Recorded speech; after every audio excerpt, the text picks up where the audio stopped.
দেখুন, ভোটে ভরাডুবির পর তৃণমূলে এখন শুধুই ভাঙনের ছবি।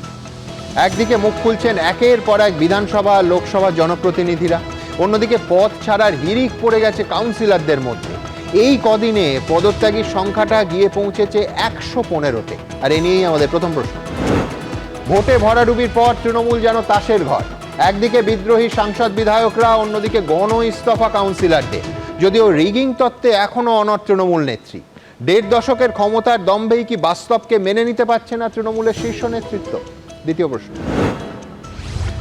ফলতায় হারের ২৪ ঘন্টার মধ্যে আরও চূর্ণ বিচূর্ণ হলো অভিষেকের ডায়মন্ড হারবার মডেল। ইস্তফা ডায়মন্ড হারবারের ৮ জন কাউন্সিলরে। রাজ্যের ৭টা পুরসভার পদত্যাগ শতাধিক কাউন্সিলরে। পুরো বোর্ডগুলো ভাঙা এখন কি শুধু সময়ের অপেক্ষা? তৃতীয় প্রশ্ন। হারের জন্য দায়ী প্রাতিষ্ঠানিক দুর্নীতি, নেতাদের ঔদ্ধত্য এবং বৈভব, বলছেন কাকলি ঘোষ দস্তিদার। মুখ খুললেন বিক্রম সরকার, সোনালী গুহরাও। বাকি সবাই আত্মসমালোচনা করছেন, কিন্তু কেন এখনো ভোট চুরির তত্ত্বে অনড় মমতা বন্দ্যোপাধ্যায়? চতুর্থ প্রশ্ন। পালাবদলের পর তোলাবাজি, কাটমানি, হুমকি নিয়ে মুখ খুলছেন মানুষ। বেহালা, সল্টলেক থেকে বেলেঘাটা, দিকে দিকে ক্ষোভের মুখে তৃণমূলের নেতাকর্মীরা। গ্রেফতার ১৭ জন কাউন্সিলর। নেতাদের বিরুদ্ধে ব্যবস্থা তো হচ্ছে, কিন্তু তৃণমূলের তাবেদার সেই পুলিশের কি হবে? পঞ্চম প্রশ্ন। জমি নিয়েও ফ্ল্যাট দেয়নি, উল্টে বন্দুক দেখিয়ে হুমকি দিয়েছিল। শান্তনু, সোনাপাপ্পু এবং জয় কামদারের বিরুদ্ধে এবার মুখ খুললেন ভবানীপুরের এক প্রবীণ বাসিন্দা। দ্বারস্থ হলেন মুখ্যমন্ত্রী। তৃণমূল আমলের এই দুষ্টচক্রের শিকার আর কত মানুষ? তবে শুরুতেই দেখাবো হারের পর এবার ভাঙনের শুরু তৃণমূলে। দেখুন, ওর পার্টির মধ্যে ওই একজন, আর সবাই চাকর বাকর। মমতাদি আপাতমস্তক একটা দুর্নীতিগ্রস্ত লোক, দুর্নীতিগ্রস্ত মহিলা। কোনো একটা পদক্ষেপ নেওয়ার প্রয়োজন আছে। রাজপাট শেষ, এবার কি টুকরো টুকরো হয়ে যাবে তৃণমূল? মমতা বন্দ্যোপাধ্যায়ের একদা ছায়াসঙ্গীরাই এবার মুখ খুলতে শুরু করেছেন। ৪ মে থেকে তৃণমূলের জমিতে শুধুই ভাঙন আর ভাঙন। রাজ্য হাতছাড়া হয়েছে, মমতা বন্দ্যোপাধ্যায়ের কুর্সি গেছে, নিজে হেরেছেন, বিধায়ক পদটা অবধি রাখতে পারেননি। অভিষেক বন্দ্যোপাধ্যায়ের ডায়মন্ড হারবার মডেল শেষ। ফলতা বিধানসভায় তৃণমূলের জামানত বাজেয়াপ্ত, সংখ্যালঘু ভোট হাতছাড়া। একের পর এক পুরসভায় শুরু হয়েছে তৃণমূল কাউন্সিলরদের গণ ইস্তফা। তৃণমূল এখন কার্যত তাসের ঘর। বেরিয়ে আসছে হাঁড়ির খবর। মমতাদি অন্ধ ধৃতরাষ্ট্র হয়ে গেছে। ভাইপোকে উত্থান করতে হবে। ওর পক্ষে ও ছাড়া আর কেউ নেই। তৃণমূল বিধায়করা হার মেনে নিচ্ছেন, নতুন মুখ্যমন্ত্রীর প্রশংসা করছেন। উনি যে পদক্ষেপ গ্রহণ করেছেন, যে বিরোধী দলের এমএলএদের মিটিংয়ে ডাকছেন, আমি মনে করি এটা গণতন্ত্রের জন্য স্বাস্থ্যকর। অথচ মমতা বন্দ্যোপাধ্যায় সত্যিটা স্বীকার করতে পারছেন না। রেজাল্টটা ডিক্লেয়ার করেছে, জেতার জায়গায় হারা, হারার জায়গায় জেতা। এই পাশাটাই উল্টেছে প্রায় 150 সিটে, এবং সেটা না হলে আমরা 220 থেকে 230টা সিট পেতাম। আগে আপনি বলতেন এত কাজ, তাই ছবি আঁকার সময় পান না, কবিতা লেখার সময় পান না। এখন আপনার ভরপুর সময়, এখন আপনি ভালো করে ছবি আঁকুন, কবিতা লিখুন। ভোটে তৃণমূলকে ছুঁড়ে ফেলে দিয়েছেন রাজ্যবাসী, কিন্তু চোখ বুজে থেকে সত্যিটা না দেখার ভান করছেন প্রাক্তন মুখ্যমন্ত্রী। এবিপি আনন্দ। কথায় বলে একে একে নিভিছে দেউটি। চেয়ার আঁকড়ে আছেন নেত্রী, কিন্তু একে একে চেয়ারের 4টে পাই টলমল। এক, তৃণমূল ভোটে গোহারা হারল, এবং নেত্রী ছাড়া সবাই মানছেন যে এবারের বিধানসভা ভোটটা সুষ্ঠু এবং অবাধ হয়েছে। 2, ভাঙনের মুখে দল। মমতা বন্দ্যোপাধ্যায় বললেই একসময় তার ডান দিকে বাঁ দিকে যাদের ছায়াসঙ্গী হিসেবে নাম আসত, একে একে তাঁরাও মুখ খুলছেন।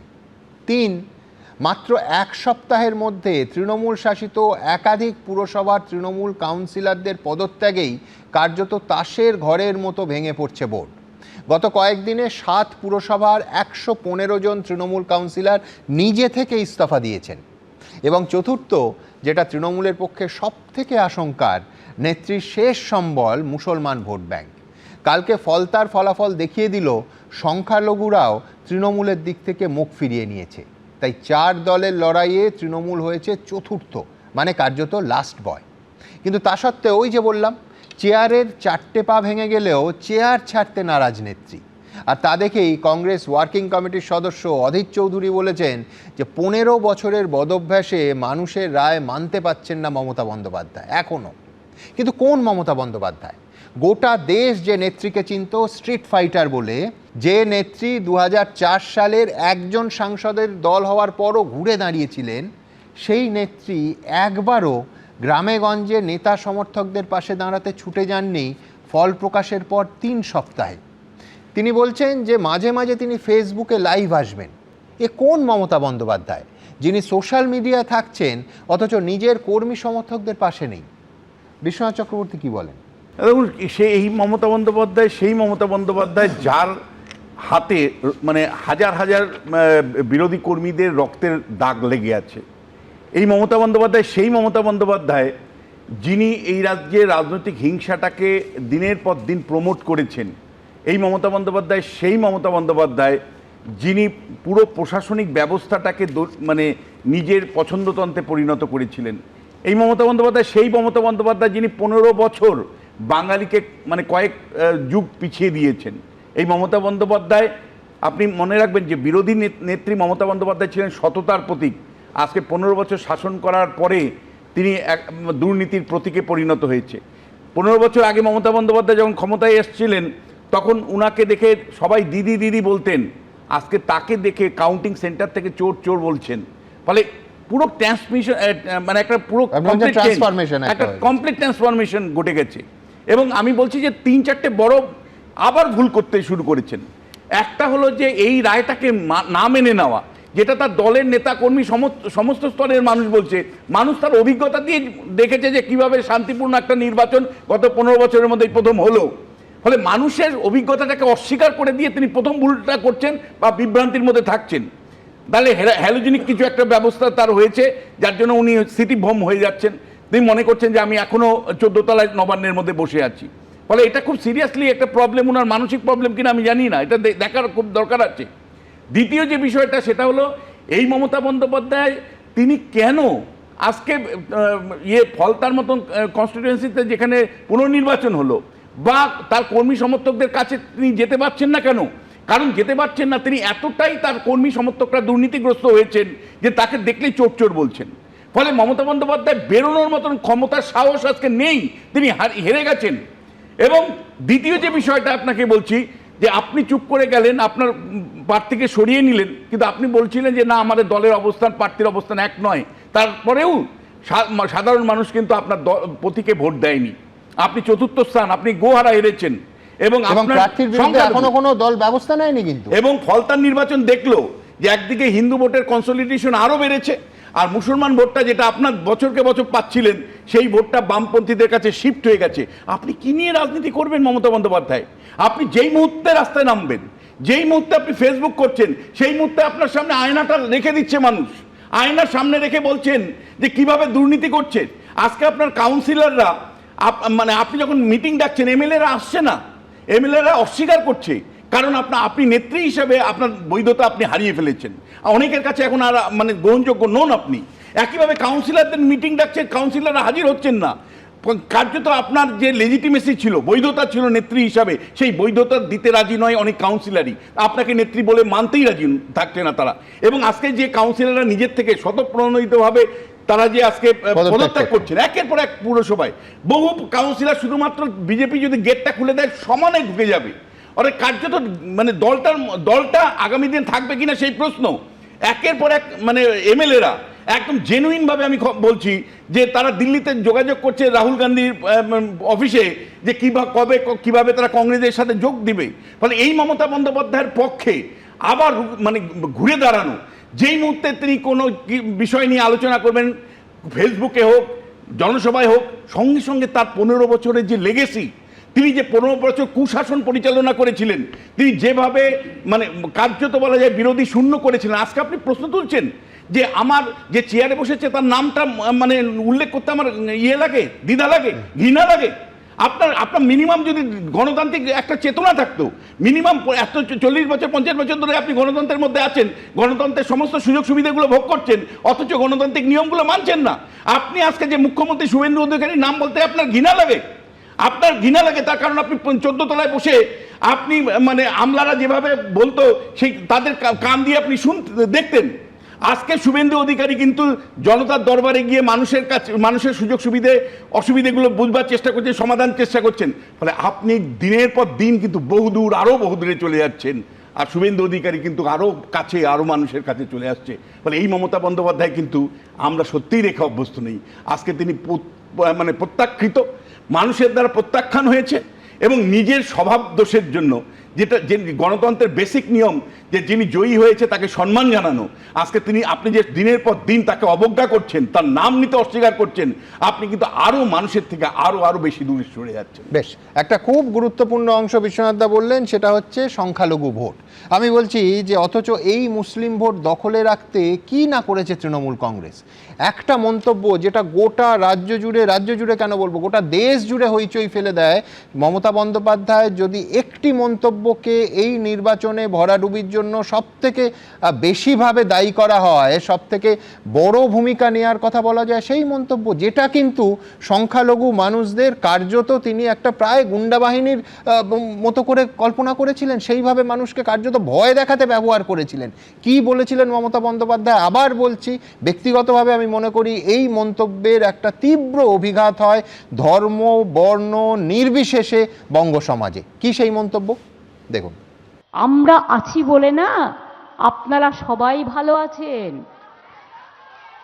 আর যদি আমরা না থাকি কোনোদিন সেরকম আসে 1 সেকেন্ড লাগবে।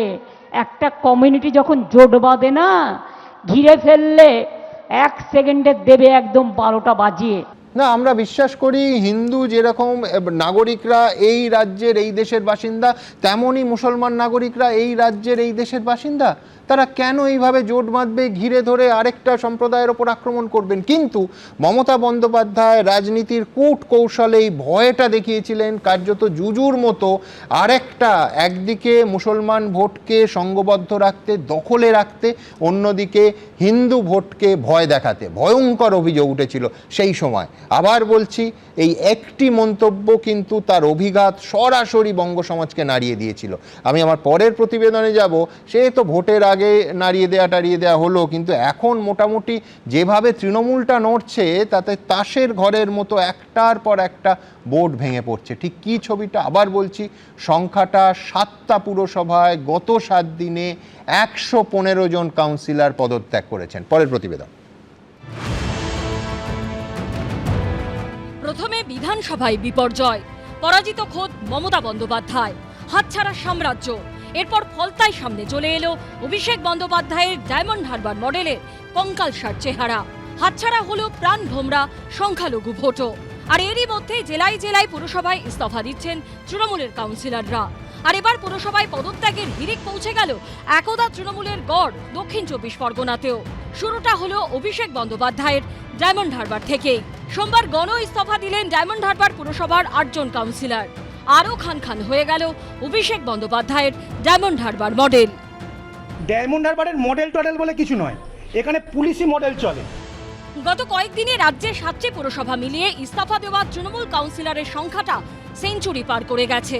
হালিশহর পুরসভার 16 জন কাউন্সিলর, ভাটপাড়া পুরসভার 32 জনের মধ্যে 32 জনই, গারুলিয়া পুরসভার 18 জন, কাছড়াপাড়ার 14 জন, উত্তর ব্যারাকপুর পুরসভার 15 জন, ডায়মন্ড হারবার পুরসভার 8 জন এবং কাঁথি পুরসভার 12 জন কাউন্সিলর ইতিমধ্যেই ইস্তফা দিয়ে দিয়েছেন। সোমবার কাউন্সিলরদের ইস্তফার হিড়িক পৌঁছে গেছে ডায়মন্ড হারবার পুরসভা পর্যন্ত।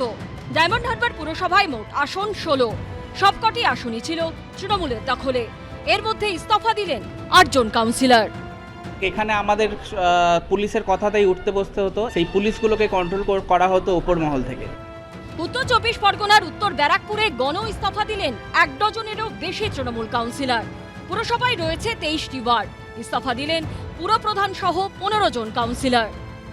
আমাদের আর চেয়ার আঁকড়ে থাকা উচিত না, আমরা অ্যাডমিনিস্ট্রেটর বসিয়ে দেব ইমিডিয়েট। আমরা সিএম সাহেবকে বলেছি, মাননীয় মুখ্যমন্ত্রীকে অ্যাডমিনিস্ট্রেটর বসাবার জন্য। সোমবার গারুলিয়া পুরসভায় ইস্তফা দিলেন আরও 7 জন কাউন্সিলর। এই নিয়ে 21 জনের মধ্যে ইস্তফা দিলেন 18 জন তৃণমূল কাউন্সিলর। একজন তৃণমূল কংগ্রেসে আছে, আমি ছিলাম না, উনি বলেছেন আজকে আসতে পারেন, কালকে করে দেবো। দিকে দিকে তাসের ঘরের মতো ভেঙে পড়ছে তৃণমূল পরিচালিত বিভিন্ন পুরভোট। তবে কি রাজ্যে এবার পুরভোট শুধু সময়ের অপেক্ষা? গৌতম মণ্ডল ও সমীরণ পালের রিপোর্ট, এবিপি আনন্দ। দেখুন, নদীর একটা কূল যখন তৈরি হয় অন্য কূল তখন অবধারিতভাবে ভাঙে, এটাই নাকি প্রকৃতির অমোঘ নিয়ম। ঠিক তেমনই বিজেপি যখন বিপুলভাবে বেড়েছে, ক্ষমতায় এসেছে, তখন কি তৃণমূল তাসের ঘরের মতো ভেঙে পড়ছে? ভাবুন, 7 পুরসভার 115 জন কাউন্সিলর ইতিমধ্যে ইস্তফা দিয়ে দিয়েছেন। বিজেপি একবারও তাদের ইস্তফা দাবি করেনি। তৃণমূল কংগ্রেস দলীয়ভাবে তাদের পদত্যাগের কথা আগাম জানতেও পাচ্ছে না। কিন্তু তারা শুধু পদত্যাগ করছেন তাই নয়, পদত্যাগী তৃণমূল কাউন্সিলরদের কেউ কেউ আবার শুভেন্দু অধিকারীর উন্নয়নের উদ্যোগের ভূয়সী প্রশংসা শুরু করেছেন। ভাবুন, যে কলকাতা পুরসভার 144 জন কাউন্সিলরের মধ্যে 136 জনই তৃণমূলের, সেখানে নেত্রীর বাড়িতে নেত্রীর ডাকা বৈঠকে এই কলকাতা শহরের কালীঘাটে এলেন মাত্র 110 জন। সমীর রাইচের কাছে আমার পরের প্রশ্ন একটাই থাকবে যে 2009 আর 2011-তে জয়ের পর যে সংগঠন চোখের নিমেষে তৈরি হয়েছিল, সেই সংগঠন কি এবার চোখের নিমেষে ভেঙে পড়ছে? দেখো, 2009 2011 আমি খুব কাছ থেকে দেখেছি, কারণ 2007 থেকে আমি বামফ্রন্টের এগেনস্টে যে লড়াইটা হয়েছিল তাতে অনেকের সঙ্গে আমিও একজন ছিলাম। সেটা যারা দেখছেন বাংলার মানুষ তারা জানেন। তখন যে তৃণমূলের প্রচুর সমর্থক ছিল তা নয়, কিন্তু সাধারণ মানুষ, গ্রাম বাংলার মানুষ, শহরের মানুষ প্রত্যেকেই চাইছিলেন দল মত নির্বিশেষে যে বামফ্রন্ট চলে যাক, নো মোর লেফট ফ্রন্ট। এবং সেইটা করতে গিয়ে তখন তৃণমূল সংগঠিত হতে থাকে। এবং আমি আমার বলতে কোনো দ্বিধা নেই, তখন যারা তৃণমূলের হয়ে, যখন তৃণমূলের কেউ ছিল না, হয়ে যারা লড়াই করেছিলেন, তার মধ্যে আমার এখনও মনে আছে বর্ধমানের রবীন্দ্রনাথ বাবু, তো হ্যাঁ মাস্টারমশাই, আমি ওনার বাড়িতেও গেছি। এরকম বেশ কিছু মানুষ ছিলেন বা তরুণ ছিলেন যারা কিন্তু সত্যি সত্যি চেয়েছিলেন যে আমাদের রাজ্যটা যেন নতুন করে আবার দাঁড়ায়। এবং আমরা তো প্রথম তৃণমূলকে কাছে নিইনি, দীর্ঘদিন ওনারা অপেক্ষা করেছেন, মমতা ব্যানার্জি চেষ্টা করেছেন আমাদের কাছে আসার দীর্ঘদিন।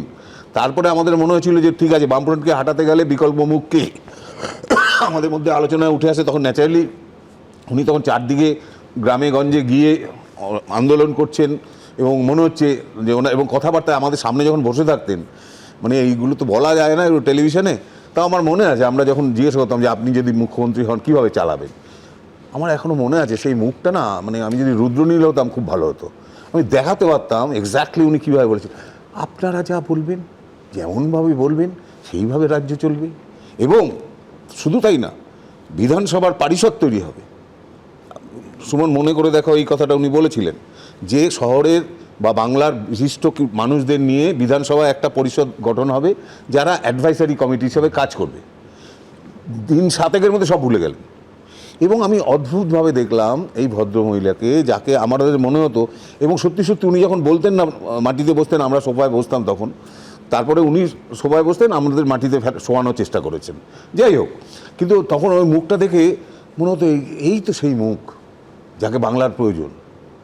সেই মুখটার যে তারপরে তার উপরে রঙের প্রলেপ পড়তে পড়তে সেটা যে কত ভয়ঙ্কর হয়ে গেল সেটা আমরা 15 বছরে বুঝেছি। এবং তাতে কী হলো, তখন ঠিক আজকে যেভাবে বিজেপিতে ঢোকার জন্য লাইন মারছে, তখন তৃণমূলে ঢোকার জন্য লাইন মারছে, এবং বহু সিপিএমও ঢুকেছে, এটা অস্বীকার করার কোনো জায়গা নেই। বহু অন্য রাজনৈতিক দল, কংগ্রেস, সিপিএম, আরও যারা ছোটোখাটো, তারা তৃণমূলে ঢুকতে শুরু করলো। এবং এই যে তৃণমূল কাদেরকে তাহলে তখন করলো, যারা অনৈতিক কাজ করতে পারে, যারা গুন্ডা বদমাশি করতে পারে, যারা তৃণমূলকে ভোট এনে, মানে তৃণমূল ধরে নিয়েছিল ভদ্রলোকরা বোধহয় তৃণমূলকে ভোটে জেতাতে পারবে না। This was the basic reason. ওরা সবসময় এই জন্য পছন্দ করতে শুরু করলো সমাজের যারা ক্রিমিনাল। এবং খেয়াল করে দেখো, নাম করে বলছি, আরাবুল থেকে আরম্ভ করে এরকম বহু, যাদেরকে বলতেন উনি দলের সম্পদ। হ্যাঁ, কিন্তু আবার মানে একটা শ্রেণী তো ঢোকার চেষ্টা করলো, আরেকটা শ্রেণীকে ভয় এবং প্রলোভনে তিনি ঢোকানোর চেষ্টা করলেন। আমি বলছি তো, এবং যেখানে একটা ধরো পুরো বোর্ড এই ফর্মুলায় কেউ নিজে থেকে ইস্তফা দেয়নি। মালদা, মুর্শিদাবাদ খালি করে তৃণমূল কংগ্রেস মানে নিজেকে শূন্য থেকে শুরু করে জেলা পরিষদ দখল করে। পূর্ণিমাকান্তর তো মৃত্যু হলো। হ্যাঁ, তো এরকম যারা ভালো মানুষ ছিলেন ওনাদের দলে, তারা কিন্তু তখন বাইরে বেরিয়ে গেল। আমার ভয়, আমি দেবজিৎদের বলবো, ভাই তোমাদের যারা এতদিন সঙ্গ দিয়েছে বিজেপির, এত দীর্ঘ বছর যখন ক্ষমতায় নেই, তারা যেন সাইডে না চলে যায় এবং নতুন বিজেপি যেন না আসে, এটা হলে তোমাদের পার্টিতে বাঁচবে এবং আমাদের রাজ্যের পক্ষে তার সঙ্গে অবধারিতভাবে যোগ দিল হচ্ছে পুলিশের একটা বড় অংশ। না, আমি এইখানে তাহেরপুর পুরসভায় পরিবর্তন হলো, বদলি হলেন ওসি। ভূ ভারতে কোনোদিন হয়নি। না তুমি না, বিরোধীদের হাতে কি করে পুরসভা গেল? তুমি শুধু আমি আমার কথা হলো, আমি বিজেপির কাছে অনুরোধ করব ওই সমস্ত পুলিশ অফিসারকেও যেন অ্যারেস্ট করা হয়। তার কারণ আমরা দিনের পর দিন দেখেছি পশ্চিমবাংলায় যেখানে অন্যায় হয়েছে, কারোর বাড়িতে ধর্ষণ হয়েছে, কারোর বাড়ি ভেঙে দেওয়া হয়েছে, সেইখানে যখন পুলিশে কমপ্লেন করতে গেছে বা কেউ মেরে মাথা ফাটিয়ে দিয়েছে, তখন যারা দোষী তাদেরকে পুলিশ আড়াল করেছে এবং যাদের উপর অত্যাচার হয়েছে পুলিশ তাদেরকে অ্যারেস্ট করে দিয়েছে। এক বিচিত্র অবস্থায় আমরা পড়েছিলাম। তো এই বরঞ্চ আমি তো একটা প্রথম কথা, বিজেপিকে আমি প্রশংসা করার জন্য বলছি না, কিন্তু আমি যেটা দেখলাম আমি বললাম, যখন বিজেপি ক্ষমতায় আসলো প্রথম 7 দিনের মধ্যে বিজেপি আমাদের অঞ্চলেও আমি দেখেছি কিছু ছেলে যেরকম হয় উত্তেজিত হয়ে, তাদেরও তো একটা রাগ রয়ে গেছিল, উত্তেজনাবশত অনেক কিছু কাজ করতে শুরু করেছিল, ভাঙচুর শুরু করেছিল, তাদের 4-5 জনকে অ্যারেস্ট করিয়ে দেয়। আমাদের অঞ্চলে হয়েছে। তো এই যে বিজেপি যদি এই স্ট্যান্ডটা নিতে পারে এবং বিজেপি যদি আরেকটা স্ট্যান্ড নিতে পারে যে না, সমাজে কারা সত্যি কথাটা বলছে, এই মমতা ব্যানার্জি ভেবে নিয়েছিলেন উনি যেটা বলবেন সেটা শেষ কথা, আর তার থেকেও ভয়ঙ্কর এই অভিষেক ব্যানার্জি। আমি দিনের পর দিন এই টেলিভিশনে তোমার চ্যানেলে আমি প্রশ্ন তুলেছি, হু ইজ হি? একজন এমপি বাদে আর কিছু না। কেন ওনার বাড়ির সামনে 200 পুলিশের লাইন থাকবে? কেন ওনার পুলিশ ওই রাস্তা দিয়ে মানুষ সাধারণভাবে যাতায়াত করতে পারবে না? এই যে অত্যাচার এবং দিনের পর দিন, কেন উনি কোথাও মিটিং করতে যাবেন? আমার এখনো একটা ডায়লগ মনে পড়ছে, উনি মেদিনীপুরে গিয়ে শুভেন্দু অধিকারের বাড়ির থেকে 5 কিলোমিটার দূরে, আমি 5 কিলোমিটার দূরে দাঁড়িয়ে আছি, কি করতে পারে অমুকের বাবা, হ্যান ত্যান, হোয়াট ননসেন্স। হ্যাঁ, ক্ষমতা থাকলে এই যে ঔদ্ধত্য, এটা কে দিয়েছে? এটা দিয়েছে মমতা ব্যানার্জি। শুধু অভিষেককে বলে লাভ নেই, দিয়েছে অভিষেক মমতা ব্যানার্জি। মমতা ব্যানার্জির আবারও বলছি, সমাজের যারা ভালো, এবং আর একটা জিনিস তুমি খেয়াল করে দেখো, যে সমস্ত কারাপ্টেড বুদ্ধিজীবী, যারা সত্যি, আমি কারাপ্টেড কথাটা বলছি, অতি অবশ্যই তাদের যার যার ক্ষেত্রে তারা যোগ্য। কোনো একজন রাইটার, তাকে আমি বলবো না উনি লিখতে জানেন না, অসাধারণ, কিন্তু চরিত্র খারাপ। আমি বলছি চরিত্র খারাপ। এরা সমাজটাকে ভেঙে দিয়েছে। এদের ব্যাকবোনলেসের জন্য আজকে আমাদের সমাজের এই অবস্থা। এবং এই ভদ্রমহিলা দিনের পর দিন মিটিং করেছেন, মিছিল করেছেন, মঞ্চের উপরে এই যে ফিল্ম স্টার হ্যান ত্যান তুলে নিয়েছেন, এরা কারা? আজকে পরমব্রত বড় বড় কথা বলছে, আমরা দেখিনি, আমি নাম করে বলে দিচ্ছি। তো কেন আমার কোনো দ্বিধা নেই, কেন আমরা প্রচুর কষ্ট করেছিলাম, প্রচুর ফাইট করেছিলাম, সেটা পরমব্রতরা নিজেরা ভালো মতো জানে। এর জন্যে, এই 15 বছর দেখার জন্যে। বেশ, আমি আসবো, তার আগে 2-1টা কথা সমিতদার সঙ্গে যোগ করব। এক হচ্ছে যে ভাবুন, পদত্যাগী কাউন্সিলর তারা বলছেন চেয়ার আঁকড়ে থাকা উচিত নয়, তিনি বলছেন, কিন্তু দলীয় নেতৃত্ব বুঝছেন কি? আবার উল্টো দিকে শ্রমিক ভট্টাচার্য বলছেন একজন কাউন্সিলরকেও আমরা পদত্যাগ করতে বলিনি। তাহলে খেলাটা কোথায়? আচ্ছা, এইখানে আমি দ্রুত একবার, যেহেতু সমিতদা স্পেসিফিক্যালি ঔদ্ধত্য শব্দটা ব্যবহার করলেন, এই সমালোচনা কিন্তু বিজেপি বা বিরোধী দলগুলোর কাছ থেকে আসছে না, এবার দলের একেবারে মমতা বন্দ্যোপাধ্যায়ের এক সময়ের ছায়াসঙ্গী, দিনের পর দিন, মাসের পর মাস, বছরের পর বছর মমতা বন্দ্যোপাধ্যায়ের ডান দিকে এবং বাঁ দিকে থাকা নেতানেত্রীরা একের পর এক মুখ খুলছেন। বিশেষ করে কাকলি ঘোষ দস্তিদার, যিনি একেবারে পরিষ্কার প্রাতিষ্ঠানিক দুর্নীতির কারণে হেরেছি, যে শব্দবন্ধ মমতা বন্দ্যোপাধ্যায়ের 15 বছরের তৃণমূল সরকারের চরম সমালোচকরা ব্যবহার করেছেন, সেই শব্দবন্ধ ব্যবহার করছেন। তার সঙ্গে অবশ্যই ঔদ্ধত্য, আর তার সঙ্গে তৃতীয় আরেকটা মারাত্মক শব্দ ব্যবহার করেছেন, সেটা হচ্ছে বৈভব। কোন দিকে ইঙ্গিত করছেন কাকলি ঘোষ দস্তিদার? বৈভব, ইঙ্গিতটা বোধহয় খুব স্পষ্ট। দেখুন,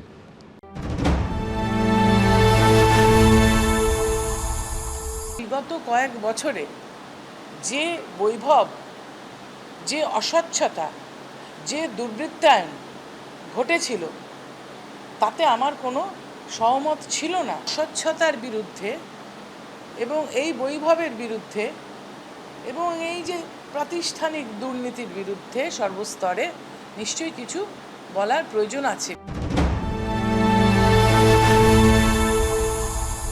দুর্বৃত্তায়ন ঘটেছে সর্বস্তরে, এবং সেই দুর্বৃত্তায়ন মধ্যবিত্ত মানুষ নেয় না, এবং যে অসৎ আচরণ ঘটেছে সেটাও মানুষ নেয় না। একটা অহমিকা হয়ে গিয়েছিল, সেই অহমিকাটাও মানুষ নেয় না। কর্মীদের মধ্যে ছিল, নেতাদের মধ্যে ছিল।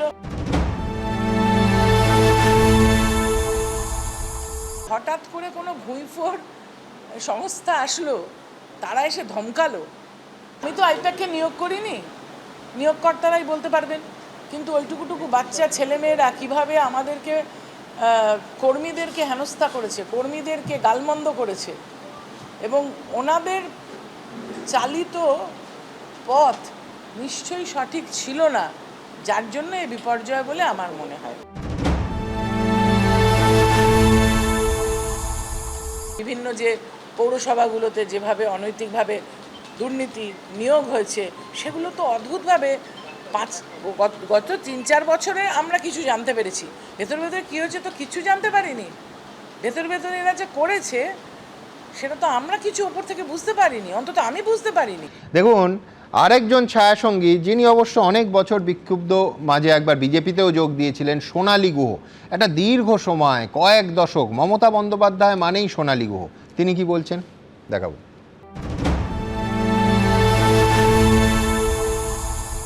মমতাদি কাউকে বিশ্বাস করেন না। যারাই ক্লোজে থাকেন, মমতাদি বলেন যে ভাবেন যে তারা বোধহয় সব জেনে গেল। মমতাদি তো দুর্নীতিগ্রস্ত মহিলা। মমতাদি দুর্নীতি করেননি এমন কোনো দুর্নীতি নেই তো। আজকে হয়তো থ্রেট কলর কাছে আসবে যে আমি এখন ভাবি যে আমি একবারই তো মরব, যা পারবো বলে দেবো।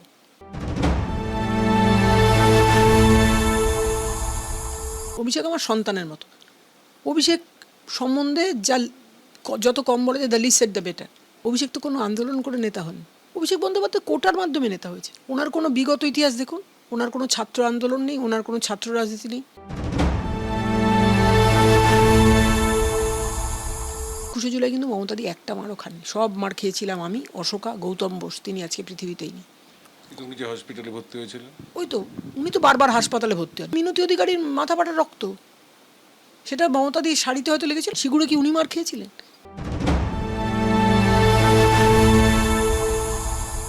মমতাদি অন্ধ ধৃতরাষ্ট্র হয়ে গেছে।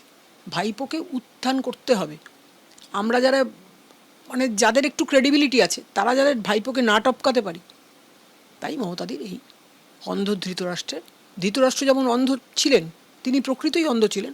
তিনি যেমন পুত্র স্নেহে অন্ধ হয়ে দুর্যোধনকে সাপোর্ট করতেন, মমতাদি সেরকম। তৃণমূলের একটা খুব কঠিন সময়ে সাংসদ হয়েছিলেন এবং দলের পাশে, নেত্রীর পাশে থাকতেন বিক্রম সরকার, প্রাক্তন আইএস। কি বলছেন বিক্রম সরকার দেখাবো। ও কিছুতেই চায় না যে ওর পার্টির মধ্যে ওই একজন, আর সবাই চাকর বাকর। ওই যে কে যেন একটা কথা বলেছিল না, যে ওই একমাত্র পোস্ট আর সব ল্যাম্প পোস্ট, ওই কথাটা যে আমি অ্যাটিচিউডটা বুঝেছিলাম। মনে হচ্ছিল যে আমার এবার চলে যাওয়া আর উচিত না। ক্ষমতা ধরে রাখার জন্য she is ready to do anything. তাতেও একটা কমিউনিটির সঙ্গে সবটা পুরনো নিতে হবে, দরকার হলে সেখানে তাদের হয়ে তাদের সেই ধর্মাবলম্বনের মতো কাজ করতে হবে, সে সবই করতে পারে। তো আমার মনে হয়েছিল যে এই রাজনীতির বোধহয় আমি ফিট করি না।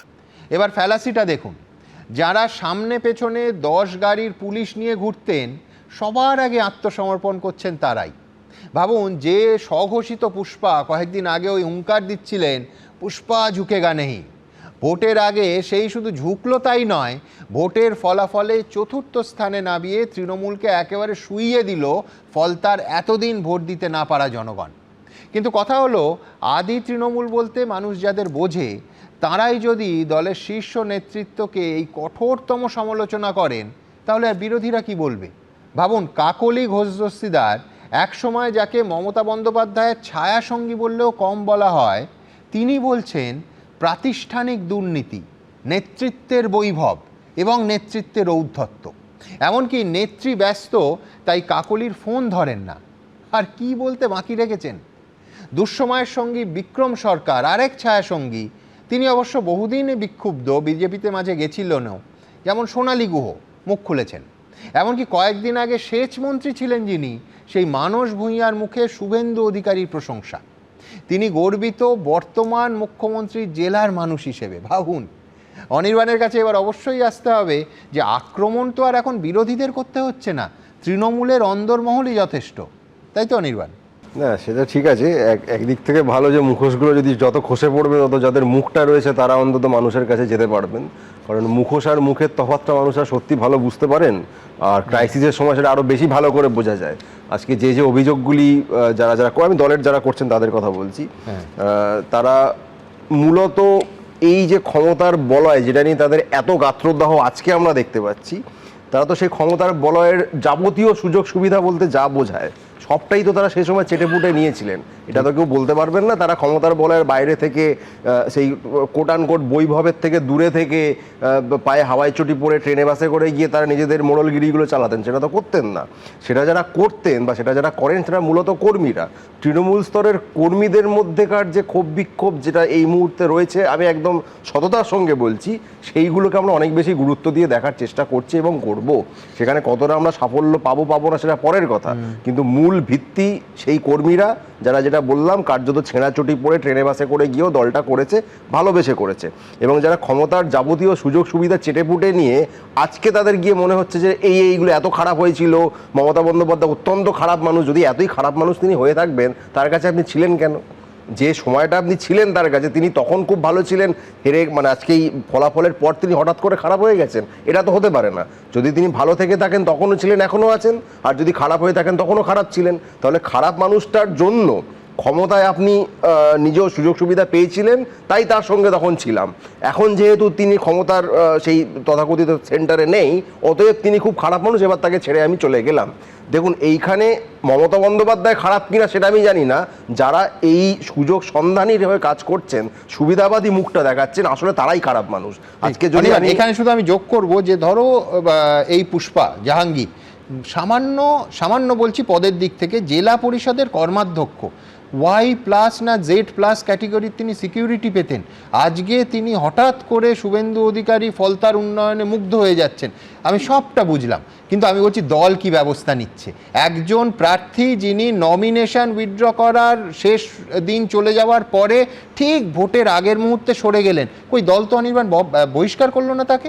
এখানেই তো বিস্ময়কর। তাহলে কি দলের সঙ্গে কথা বলে জাহাঙ্গীর এই সিদ্ধান্ত নিয়েছে? সেটা দল তার স্টেটমেন্ট পরিষ্কার জানিয়েছে, এটা তার ব্যক্তিগত সিদ্ধান্ত ছিল, ব্যবস্থা। যে প্রশ্নটা কুণাল ঘোষরাও একেবারে নেত্রীর সামনে তুলেছেন, 100বার যে প্রশ্ন তোলা হয়েছে তার সঙ্গত কারণেই তোলা হয়েছে, এবং দলের তরফ থেকে শৃঙ্খলা রক্ষা কমিটি তাদের মতো করে যা ব্যবস্থা নেবেন সেটা আগামী দিনে সেটা ঘোষণা করেই দেওয়া হবে। কিন্তু আমি মুড পয়েন্টে ফিরে আসছি, যে আজকে ধরুন একটু আগে সমীর দা বা বিশ্বনাথ দা যে কথাগুলি বলছিলেন, যে সমীর দা খুব ভালো কথা বলেছেন, দেবজিৎ দাকে রিকোয়েস্ট করছিলেন যে তৃণমূল থেকে বা অন্য থেকে কাউকে তোমরা নিও না, দলটা যারা আগে থেকে করছিল তারা যাতে ভালোভাবে করতে পারে ইত্যাদি ইত্যাদি। এটা অত্যন্ত সাধু একটি বক্তব্য, আমি তা সমর্থন করি। শুধু টাইমিংটা যদি 2020 সালের ডিসেম্বরের আগে হতো এই একই বক্তব্যে, তাহলে ব্যাপারটা কি দাঁড়াতো? কারণ আজকে যিনি মুখ্যমন্ত্রী হয়েছেন বিজেপির তরফ থেকে, তিনিও তো তৃণমূল থেকেই গেছেন, এবং যে 15 বছরের তৃণমূলের কোটানকোট অপশাসন নিয়ে এত রাগ, একটু আগে আপনিও যেটা বলছিলেন যে বিভিন্ন পুর বোর্ড, পঞ্চায়েত সমিতি ইত্যাদি গায়ের জোরে দখল করবার যে অভিযোগ তৃণমূলের বিরুদ্ধে এতবার করে উঠেছে, তার সিংহভাগ শুভেন্দু অধিকারী করিয়েছেন। এটা বিজেপির তরফ থেকে, সিপিএম এর তরফ থেকে, এমনকি মুর্শিদাবাদ মালদাতে কংগ্রেসের তরফ থেকে একাধিকবার করা হয়েছে, নাম করে করা হয়েছে, যেটা শুভেন্দু অধিকারী করাচ্ছেন।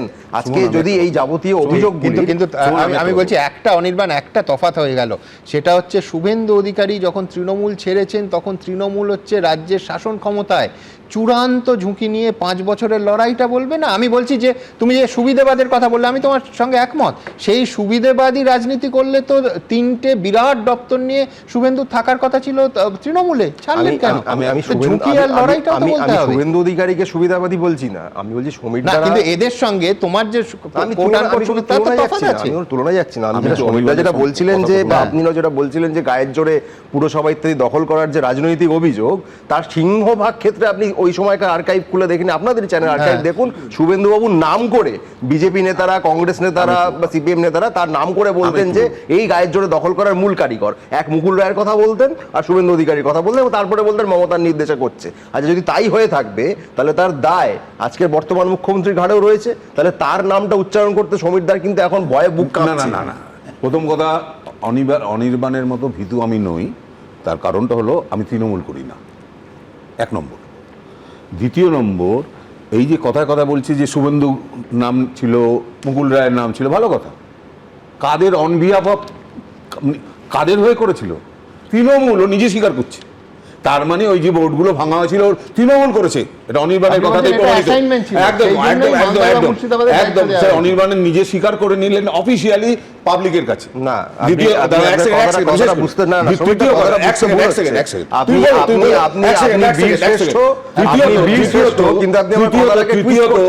বারবার বলছে না যে যারা যারা এখন পদত্যাগ করছেন তারা এতদিন কেন করেননি, খুব ভালো প্রশ্ন, কি করে করবে? যারা যারা করেছে তাদেরকে কাউকে গাঁজা কেস না কাউর বাড়ি ভেঙে দেওয়া হয়েছে, প্রতিটি ক্ষেত্রে যারা যারা আগে তৃণমূল করতো, তৃণমূলের চুরি ছেঁচড়ানোর জন্য রিজাইন করেছিল, প্রত্যেকের উপর অত্যাচার করেছে। ইভেন সেই বিখ্যাত উক্তি যে আমাদের অনুব্রত মণ্ডলের, ওকে কিছু না তাহলে ওকে গাঁজা, একটা মহিলার সম্পর্কে বলছে যে গাঁজা কেস দিয়ে দাও, এটা this was the culture of Trinamool. আজকের দিনে সমীরদা, আজকের দিনে দাঁড়িয়ে সমীরদা ভয় পায় না, একটু সমীরদা তৃণমূল করে না, সমীরদা কোনোদিন কোনো রকম করাপশনে জড়িত না। হ্যাঁ, নিশ্চয়ই নয়। এবার আজকের দিনে দাঁড়িয়ে পুলিশ বিভিন্ন দিকে তৃণমূলের বিভিন্ন পদাধিকারীদের, তার মধ্যে কাউন্সিলররা রয়েছেন, যেভাবে তাদের নামে মামলা একের পর এক করে চলেছে। আপনি যে আগের টেনিয়রের কথা বলছেন, আজকের দিনে পুলিশ যেটা করছে সেটা তো আপনি বলতে পারছেন না। আপনার যদি অনেকক্ষণ ধরে বলতে চাইছি না, আমি যেটা বলতে চাইছি যে পৌরসভাগুলো বা পঞ্চায়েতগুলো, জেলা পরিষদগুলো, যিনি বলছেন যে শুভেন্দু অধিকারী করিয়েছেন, আমি মেনে নিলাম। তাহলে শুভেন্দু অধিকারী যে করিয়েছিলেন সেটা মমতা ব্যানার্জি অনুমোদন করেননি। যদি বলেন যে করেছিলেন তাহলে আমার কিছু কি বলতে চাইছে সেটা পরিষ্কার বলেই দিয়েছে যে মমতা বন্দ্যোপাধ্যায়ের নির্দেশে এটা সব জায়গায়। যদি না করে থাকে তাহলে তখন ওনাকে বের করেননি কেন, একটা। দ্বিতীয় কথা যেটা বলছেন যে মমতা ব্যানার্জি তখন ভালো ছিলেন, এখন খারাপ হয়ে গেলেন। খারাপ থাকলে তখনও খারাপ ছিলেন না, এটা বুঝতে যেটা অসুবিধা হচ্ছে সেটা মমতা ব্যানার্জি তখন খারাপই ছিলেন, কিন্তু মমতা ব্যানার্জির হাতে পুলিশ ছিল এবং কিছু বললেই পুলিশ দিয়ে যা করা হতো, গুন্ডাদের দিয়ে যা করা হতো। আমার জীবন থেকে দুটো উদাহরণ দেবো না, তাহলে আপনি যখন মমতা ব্যানার্জির ঘনিষ্ঠ ছিলেন সেই উদাহরণটাও দিয়ে দিন। হ্যাঁ, সেটা তো আরো ভালো, তাহলে আমি দিয়ে দিই। দিন। প্রথম উদাহরণ দেখুন, আমি যেহেতু দুর্নীতির বিরুদ্ধে কথা বলি, আমার বসন্তপুর গ্রামে আমি 3 তলায় সোসাইটির অফিসে বসেছিলাম, তৃণমূলের গুন্ডারা আমাকে 3 তলা থেকে টেনে নামিয়ে মাঠে ফেলে মারধর করেছিল। আমি থানায় অভিযোগ করতে জানি, থানা খবর পেয়ে এসেছিল। আমি তাদেরকে লিখিত অভিযোগ করেছিলাম, সেখানে কোন কোন ধারা দিতে হবে আমি বলিনি, যদিও আমি সেটা খুব ভালো করে জানতাম। পুলিশের লোকেরা attempt to murder, arms act, তার সঙ্গে অন্যান্য ধারাগুলো দিয়েছিলেন, কিন্তু সেই গুন্ডাদের ঘুরে বেড়াচ্ছে, ধরা হচ্ছে না। আমি একদিন এসপির সঙ্গে দেখা করলাম, উনি বলছেন যে আপনি কি ভাবছেন যে আমরা ওকে পাচ্ছি তাও ধরছি না? আমি বললাম যে আমি দেখতে পাচ্ছি, বাড়িতে দেখছি, তাহলে আপনি দেখতে পাচ্ছেন না, তারপরে পুলিশ কি এতটাই অপদার্থ হয়েছে? এসপি কোনো কথা বলেননি। তারপরে আমি একজন সাব ডিভিশনাল পুলিশ অফিসার যিনি ছিলেন তাকে ফোন করে জানালাম যে এই মুহূর্তে উনি এখানে আছেন, ধরবেন। 3 বার ফোন করেছি, যায়নি। তারপরে ওনাকে খবর দিয়ে একটা পুলিশের গাড়ি করে খুব সম্ভবত বের করে দিয়ে ওখানে গিয়েছে পুলিশ দেখানোর জন্য। একটা উদাহরণ, আমি এই আনন্দপুর থানা, সেখানে একটা অভিযোগ করেছিলাম, কোনটা কগনিজেবল অফেন্স না সেটা আমি জানি না, হয়তো অনির্বাণরা বলবেন না, কিন্তু 6 মাস সেটার উপর কোনো কেসই শুরু করা হয়নি, কারণ যার বিরুদ্ধে অভিযোগ ছিল তিনি তৃণমূলের একজন এমপি। 6 মাস পরে আমি সিপিকে চিঠি লিখলাম যে আমার তো আর কোনো উপায় নেই, তাহলে আমি কোর্টে যাচ্ছি, তখন একটা কেস শুরু করা হলো। তারপর 5 বছর ধরে যদি সামান্যতম ওই কেসের তদন্ত হয়ে থাকে তাহলে আমাকে দেখা। এইটা হচ্ছে অবস্থা। আর ওখানে যখন আমার সঙ্গে সম্পর্ক ভালো ছিল, আমার সঙ্গে সম্পর্ক কোনো দিন ভালো ছিল না, কিন্তু আমি যখন আমি কথাটা আমি শেষ করতে দিন, আপনি বলুন। আগে যে সরকারের অধীনে তখন কাজ করছিলাম তাদের সঙ্গে আমার সম্পর্ক কীরকম ছিল আপনারা সকলে জানেন। তো আমি সিবিআইতে চলে যাওয়ার চেষ্টা করেছিলাম যে আমি তদন্তটা আমি মনে করি যে আমি জানি, তো সিবিআইতে স্টেট গভর্নমেন্ট ছাড়েনি। আমি তখন ভাবলাম যে স্টেট গভর্নমেন্টের কিছু কেস আছে, তার জন্য হয়তো স্টেট গভর্নমেন্ট ছাড়ছে না। আমি বিএসএফকে অ্যাপ্রোচ করলাম, আমার একজন ব্যাচমেটও ছিলেন, বিএসএফের ডিজি যখন কলকাতায় আসলো আমি ওনার সঙ্গে দেখাও করলাম। আমি বলছি তিনি বললেন যে আমি নিতে পারি আপনাকে, কিন্তু স্টেট গভর্নমেন্টকে ছাড়তে তো হবে। একদম। আপনি দরখাস্ত করেন, আমি দরখাস্ত করলাম, বিএসএফের জন্য ছাড়েন। মমতা ব্যানার্জি আপনি জানেন যে আমাকে ফোন করেছিলেন, আমি মমতা ব্যানার্জির কাছে যাইনি। প্রথম দিন ফোন করলেন, আমি রাজি হইনি। দ্বিতীয় দিন, তৃতীয় দিন, চতুর্থ দিন, তখন মমতা বন্দ্যোপাধ্যায় প্রমাণ আছে। আরে প্রমাণ আছে, প্রমাণ আছে, সাক্ষী আছে তো, সাক্ষী আছে, ফোন সাক্ষী রেখে হয়েছিল। হ্যাঁ একদম। কারণ উনি যে ফোন করেছিলেন একজন সাংবাদিকের ফোন থেকে করেছিলেন। আপনি যদি বলেন সে আপনাকে ফোন করেছিল না, আপনি ফোন করেছিলেন, এটা হচ্ছে মমতা ব্যানার্জি খারাপ না ভালো সেটা ডিসাইড করার লজিক। হ্যাঁ লজিক, কেন বলছি শুনুন। বেশ বেশ। তারপরে আমাকে ওখানে নিয়ে গেলেন, তারপর টাকা তোলার জন্য আমার নাম ব্যবহার করতে লাগলেন। আমি উদাহরণ দিয়ে বলতে পারি, কিন্তু সময় লাগবে না। একদম। কিন্তু যখন আমি ওনার ঘরে ঢুকে বললাম যে আপনি ঘুষ খাবেন কিনা সেটা আমার ব্যাপার, কিন্তু আমার নাম করে ঘুষ খাওয়া যাবে না। উনি প্রথমে তো একদম তেড়ে ফেড়ে উঠলেন, বললেন কি, কে বলেছে আমি ঘুষ খেয়েছি? আমি বললাম আমার কাছে প্রমাণ আছে। তখন উনি আমাকে চিনতেন, উনি জানলেন যে এবার তো হবে। উনি লোকদের ডেকে গালাগালি শুরু করলেন। এই যে এখানে গৌতম সান্যাল এসছেন, গৌতম সান্যাল কালেক্টর, ওকে এখানে ও সেন্ট্রাল সেক্রেটারি সার্ভিসের লোক, এ গ্রুপেরও না, ও ওখানে জয়েন্ট সেক্রেটারি ছিল, এখানে সেক্রেটারি হতে পারে। একটা লাইন বলার, সেটা হচ্ছে ধরুন আমি এরকম কোনো একটা কারো নাম করে, বিখ্যাত কারো নাম করে, তার সঙ্গে আমার ফোনে এই হয়েছিল, ঘরের ভেতর ওই হয়েছিল, ও অমুক জায়গায় দেখা করে এই কথা হয়েছিল, তো যে কেউ বলতে পারে, সত্যি হতে পারে, মিথ্যে হতে পারে, নেভার নো। কিন্তু নজরুলদা ইজ যাকে বলে sworn enemy not in the that sense of Mamata Banerjee. Politically নজরুলদা মমতা ব্যানার্জির বিরুদ্ধে বহু বছর কথা বলছেন, এই জায়গা থেকে উনি বলতে পারেন, ওনার অধিকার আছে। কিন্তু ব্যক্তিগত কোথায় ফোনালাপ হয়েছিল, কোন ঘরে কে কাকে ঘুষ চাইতে গেছিল, এই ধরনের গল্প কথা আমার মনে হয় এই প্রাইম টাইম শোতে বলে বেকার সময় নষ্ট।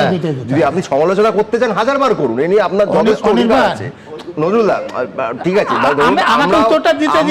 আপনি দেবেন, কিন্তু আপনি যা বলছেন এগুলো সির্ফ গল্প কথা হয়ে যাচ্ছে। আমাকে উত্তরটা দিতে দিন, এগুলো সির্ফ গল্প কথা হয়ে যাচ্ছে। আমাকে উত্তরটা দিতে দিন।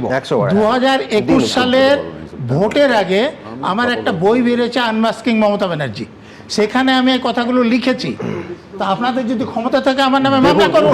তারপরে দেখুন আমি কি করব। দেখুন বই বেরোলেই যে সেটা কাউকে মামলা করতে হবে ওরকম কোনো ব্যাপার নেই। যে আপনার অধিকার আছে, আপনার অধিকার আছে বই লেখা।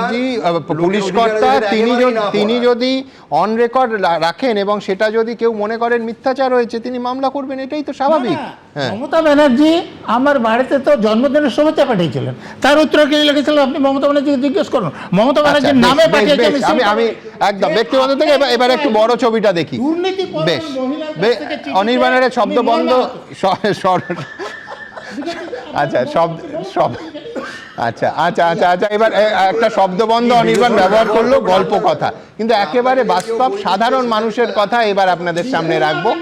তারপর স্টুডিওর তাপমাত্রাটা একটু ঠান্ডা করি, তারপর আবার শুরু করব দেবজিৎকে দিয়ে। আগে প্রতিবেদন।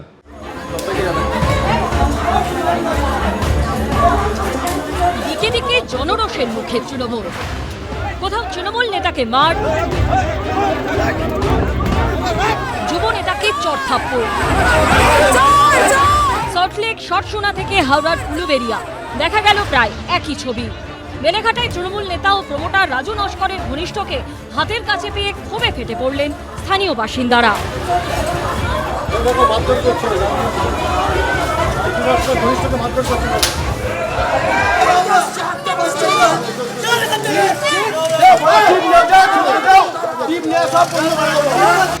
দুদিন ধরে বেলেঘাটার প্রমোটার রাজু নস্করের তৈরি বেআইনি বহুতলগুলি ভাঙা হচ্ছে বুলডোজার দিয়ে। আর যারা লক্ষ লক্ষ টাকা দিয়ে তৃণমূল নেতার বানানো ফ্ল্যাট কিনেছেন, মাথার উপরে ছাদ হারিয়ে তাদের এখন দিশাহারা অবস্থা। লক্ষ লক্ষ টাকা দিয়ে ফ্ল্যাট কিনেও মেলেনি আইনি নথি, হয়নি রেজিস্ট্রি ও মিউটেশন। হাতের কাছে প্রমোটার ঘনিষ্ঠকে পেয়ে তাই এভাবেই বেরিয়ে এলো ও রাজু নস্করের অফিসের সামনে এই মুহূর্তে প্রচুর মানুষ যারা বিক্ষোভ দেখাচ্ছেন। আমরা যারা স্থানীয়দের সঙ্গে কথা বলছিলাম তারা অনেকেই বলছেন যে গতকাল তারা কিনা কলকাতা পুরসভার তরফ থেকে তারা যে বিল্ডিংয়ে থাকেন সেই বিল্ডিংয়ের নোটিশ পেয়েছেন, এবং নোটিশ পাওয়ার পর সেই সমস্ত নোটিশ দেখে তারা কিছুটা হতাশ। এটা হচ্ছে রাজু নস্করের কাজ করে, লোককে মারধর করা থেকে শুরু করে সবকিছু এরা করে। দিনের পর জমি নিয়ে নিয়েছে, প্রত্যেকের জমি, আমাদের জমিও রাজু নস্কর। পুলিশের কাছে যাননি কেন? পুলিশে কোথায় যাবো, ওই তো পুলিশ। বেলেঘাটায় যখন এই ছবি, তখন সল্টলেকের সিএ মার্কেটে রাস্তার উপর বেধড়ক মার খেলেন তৃণমূল কাউন্সিলর ঘনিষ্ঠ নেতা।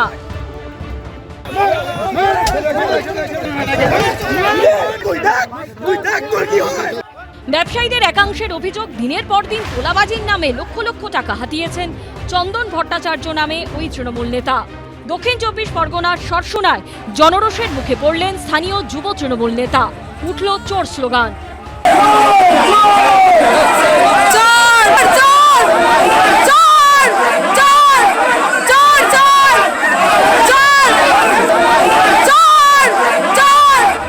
তোলাবাজি থেকে জমি জবরদখলের মতো অভিযোগে গ্রেপ্তার করা হয় যুব তৃণমূল নেতাকে।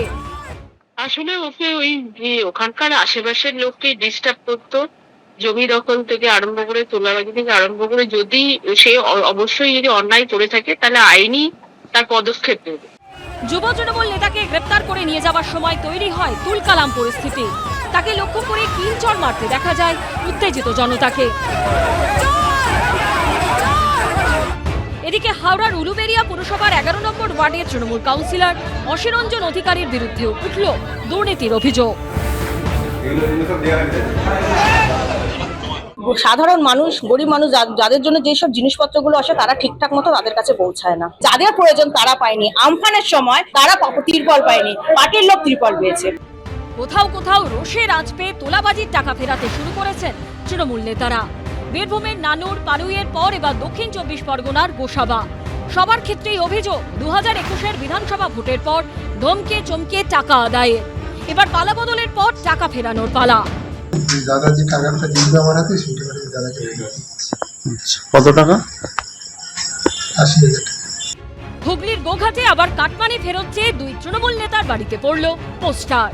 অন্যদিকে বেআইনি নির্মাণের অভিযোগে রবিবার তৃণমূল বিধায়ক জাভেদ খানের ছেলে ফৈয়াজ আহমেদ খানের দুটি ঠিকানায় চলে বুলডোজার।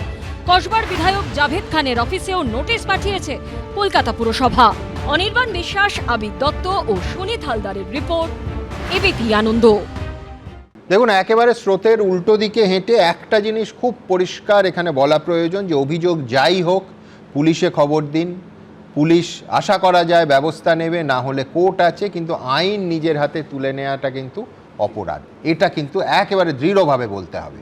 দেখুন, এরপরে যেহেতু পরের বক্তা দেবজিৎ, আমি খুব পরিষ্কার সরকারের উল্টো দিক থেকে আসব, যে এই বিজেপি সরকার শেষ পর্যন্ত মানুষের প্রত্যাশা পূরণ করতে পারবে তো? কেন বলছি? যে পশ্চিমবঙ্গে দুটো জঘন্য ঘটনা গোটা দেশকে উত্তাল করে দিয়েছিল এই 15 বছরের তৃণমূল জামানায়। একটা অবশ্যই আরজি করে অভয়ার মৃত্যু, জানিয়ে মানুষের মনে ইতিমধ্যেই বিচার পাওয়ার একটা আশা এই সরকার বদলের পর আবার জাগতে শুরু করেছে। আবার খুলেছে আরজিকর ফাইলস। ঘটনাচক্রে আজই রত্না দেবনাথ, অভয়ার মা, মুখ্যমন্ত্রীর সঙ্গে বৈঠক করেছেন। তারপর খুব তাৎপর্যপূর্ণ একটা পোস্ট করেছেন, আমি একটু পোস্টটা পড়ি। আজ আমি নবান্নের 14 তলায় মুখ্যমন্ত্রীর সঙ্গে বৈঠকে। মুখ্যমন্ত্রীর নাম মাননীয় শুভেন্দু অধিকারী। সততার শক্তি অনেক, শুধু অন্যায়ের বিরুদ্ধে ধৈর্য ধরে লড়াই করতে হয়। আজ আমি এবং মমতা দুজনেই সর্বহারা। আমি একমাত্র মেয়েকে হারিয়েছি, মানুষের জন্য কাজ করার প্রতিজ্ঞায় ব্রতী হয়েছি, আর উনি ওনার 14 তলার গদি হারিয়েছেন। অপেক্ষা করুন, উনি ওনার অপরাধী টিম সবার আরও করুণ পরিণতি দেখতে পাবেন। আমার পরিচয়, আমি ডক্টর দেবনাথের গর্বিত মা। আমি বলছি এই আশা যে এবার কিছু হবে শুধু রত্না দেবনাথের নয়, প্রত্যেক বাঙালির, এই রাজ্যের, এই দেশের, এই পৃথিবী। আবার অন্যদিকে কামদুনির অসহায় পরিবারের সদস্যরা বিজেপির রাজ্য সভাপতি শ্রমিক ভট্টাচার্যের সঙ্গে দেখা করলেন আজ। তারাও চাইছেন যে কামদুনি ফাইলস খোলা হোক। এই স্টুডিওতে বসে ওই মেয়েটির ভাই সে বলেছে যে কিভাবে তৃণমূল জামানায় যখন হয়েছিল তখনই যে তারা বিচার পায়নি, এবং আইনি মানে ফাঁকগুলো কিভাবে তাদের অভিযোগ যে ইচ্ছাকৃতভাবে প্রধান এবং মূল অভিযুক্তদের ছেড়ে দেওয়া হয়েছিল। কার্যত ফাঁসির নিম্ন আদালত যাকে মৃত্যুদণ্ড সাজা দিয়েছিল তাকে বেকসুর খালাস হয়ে যেতে হয়। তাদের বক্তব্য ছিল ইচ্ছে করে এই জিনিস করা হয়েছিল। যাই হোক, কিন্তু শেষ পর্যন্ত বিজেপি সরকার এই মানুষগুলোকে বিচার দিতে পারবে তো দেবজিৎ? সুমনদা, আমাদের দেশের আইনের অনেক ফাঁক ফোকর আছে, অনেক প্যাঁচ আছে, ডাবল জিওপার্ডি এটসেট্রা এটসেট্রা, যারা এইসব নিয়ে কাজকর্ম করেন। অনির্বাণও আইনজীবী, তো আমরা সবাই জানি যে এই ফাঁকে সবাইকে সবসময় আইনি মানে জাস্টিস ডেলিভারি করা একটুখানি অসুবিধা হয়, তার জন্য মানুষের অভিশাপ ইত্যাদি প্রভৃতির। হ্যাঁ, কিন্তু তুমি মানবে কামদুনির ওই ভাইয়ের বক্তব্য ছিল বোধহয় 11 বছরে 14 জন পিপি চেঞ্জ হয়েছে, এটা অনিচ্ছাকৃত হয় না?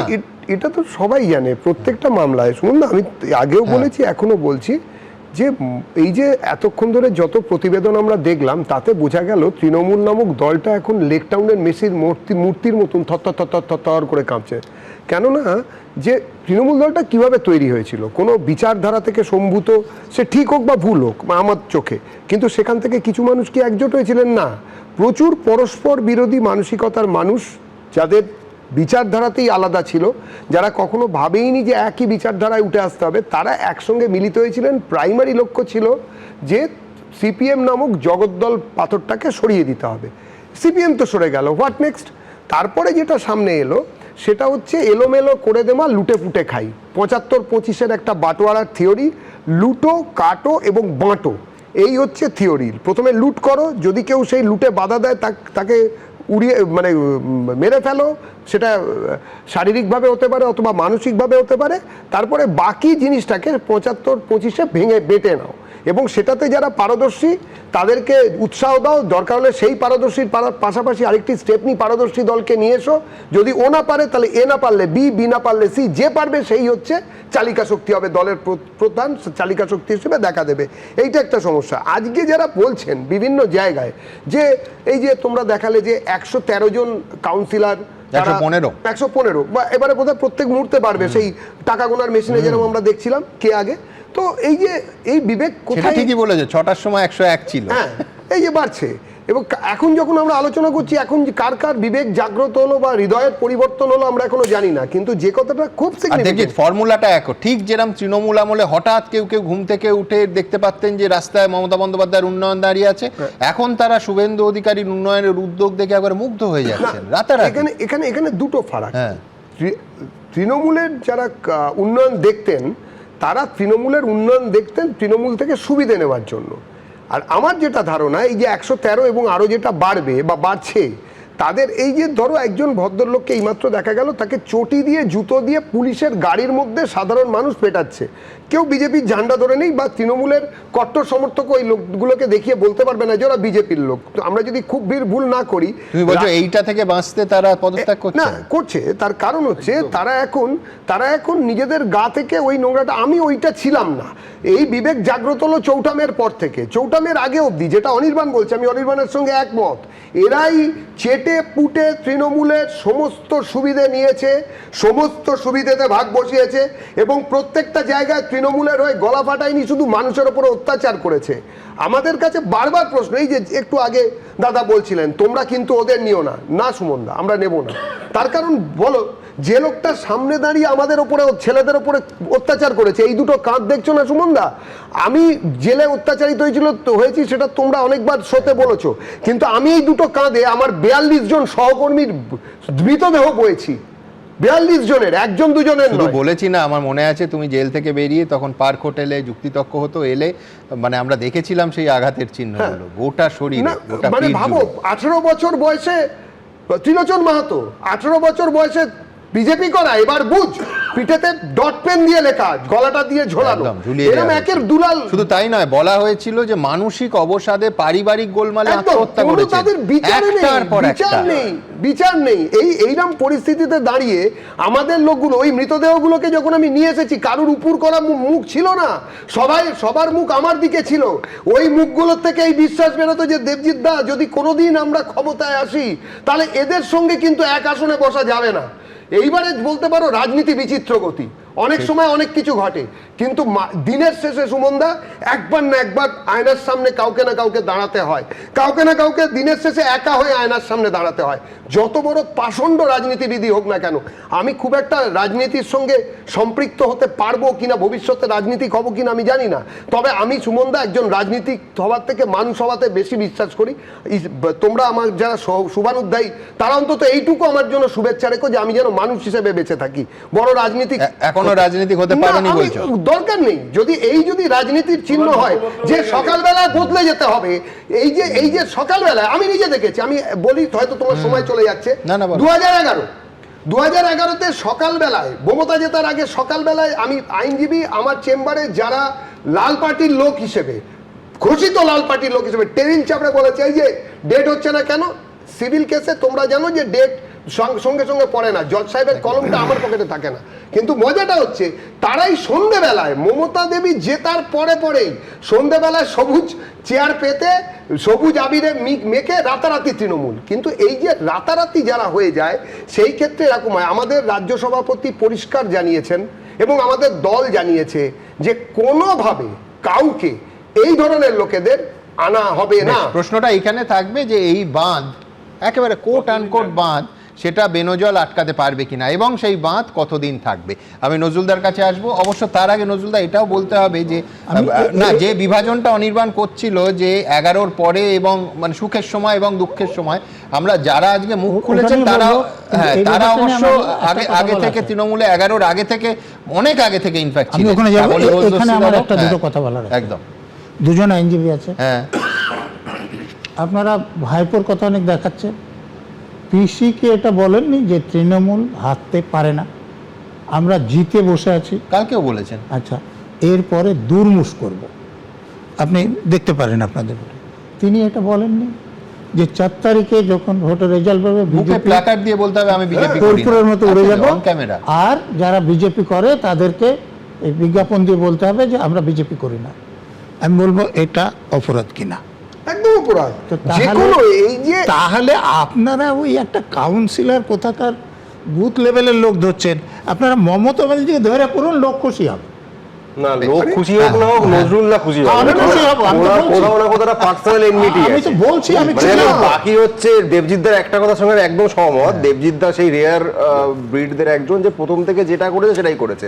আমার দেবজিৎদার সঙ্গে রাজনৈতিক বিষয়ে আজীবন মতপার্থক্য থাকবে, এটা দেবজিৎদাও জানে, আমিও জানি, কিন্তু এই ব্যাপারে একটা সম্মান আমার চিরকাল থাকবে যে দেবজিৎদা হন বা শ্রমিকদা হন বা যারা যারা রয়েছেন তারা এরা কোনোদিন অবস্থান সুবিধা মতো পাল্টে ফেলেননি।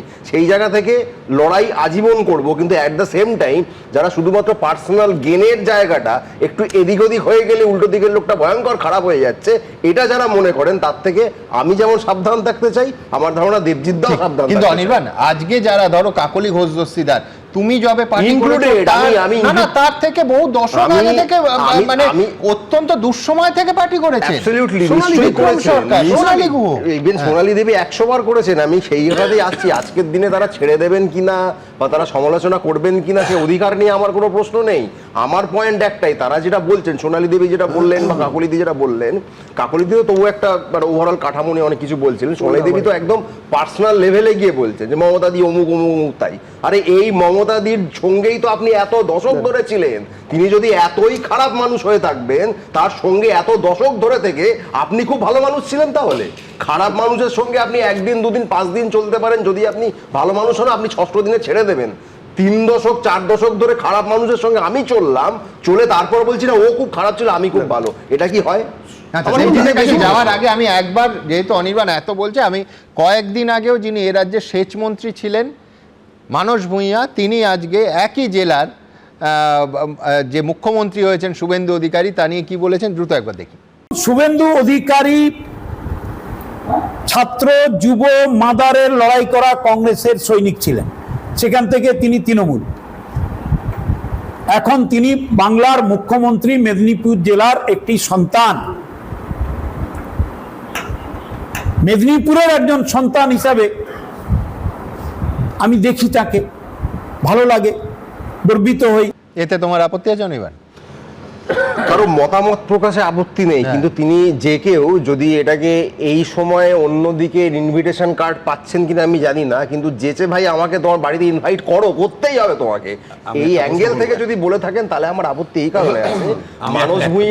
মানস ভূঁইয়া রাজনীতিবিদ হিসেবে অত্যন্ত সিনিয়র, অত্যন্ত প্রাজ্ঞ, তিনি মাঠে ময়দানে রাজনীতি করেই তিনি মানস ভূঁইয়া হয়েছেন, এটা নিয়ে কারো কোনো সন্দেহ নেই। কিন্তু তিনি তৃণমূলের মানস ভূঁইয়া হয়েছে শোনা যায় একটা মামলা, এবং তারপরে বেসিক্যালি আমি জানি না ঘটনা, দেখুন আমি তো প্রমাণ করতে পারবো না, এটা অঙ্ক নয়, কিন্তু তারপরে মাননীয় বিচারক তিনি বিস্ময় প্রকাশ করেছিলেন, পুলিশকে বলেছিলেন যে এই কিছুদিন আগে মানস ভূঁইয়া মূল অভিযুক্ত খুনি বলে আপনারা বলছিলেন, এখন সম্পূর্ণ অন্য কথা বলছেন।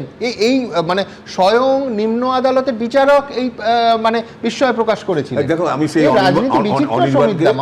আমি অনির্বাণকে এইটাই প্রশ্ন করতে চাই যে মানস ভূঁইয়া তো তৃণমূলে ছিলেন না, কংগ্রেসে ছিলেন, তো উনি কি করে তৃণমূলে জয়েন করলেন, কেন জয়েন করলেন আপনি বলুন। সেটা সরাসরি আপনি মানুষ ভূঁইয়া কি আপনি খুব ভালো মতো জানেন, আপনি যখন দেখেন কোশ্চেনটার অ্যানসার দিতে পারবেন না, আপনি খুব ভালো মতো জানেন মানুষ ভূঁইয়াকে আপনি আসামি করা হয়েছিল এবং মানুষ ভূঁইয়া নিজে স্বীকার করেছে ওইখান থেকে বাঁচার জন্য উনি তৃণমূলে জয়েন করেছেন। যদি তারপরে ওনাকে মন্ত্রী বানানো হয়েছে, স্বীকার করেছেন বলে আমি জানি না, কিন্তু মামলাটা কি একটা ছাত্র ইউনিয়নের অশান্তি, সেখান থেকে একজনের মৃত্যু, সেখানে সরাসরি লিঙ্ক টানা হয়েছিল মানস ভূঁইয়ার সঙ্গে, তখন কংগ্রেসের নেতা মানস ভূঁইয়ার সঙ্গে। শুধু বলার আছে তৃণমূলে এরকম ট্র্যাপিজিস্ট খুব কম নেই, যিনি কিনা বলেছিলেন সারদার সব থেকে বড় বেনিফিশিয়ারি হচ্ছেন মমতা, তিনি আজকে মমতার সব থেকে বড় বিধানসভায় একটা বড় খুঁটি, তৃণমূলের টিকিটে জিতে আসা বিধায়ক। আমার সেটা নয়, একটা জিনিস সুমনদা খেয়াল করতে হবে আমাদের সবাইকে, এই প্যানেলের সবাই ইনক্লুডিং অনির্বাণও বোধহয় একমত হবে,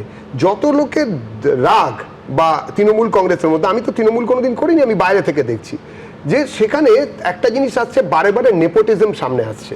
সবাই বলছেন অভিষেক খারাপ, বা অভিষেকের প্রতি গামধারীর মতন চোখে পট্টি বেঁধে মমতা দেবীর যে মানে অনুরক্তি, সেটা দলের ক্ষতি করেছে, অভিষেকেরও ক্ষতি করেছে, মমতারও ক্ষতি করলো।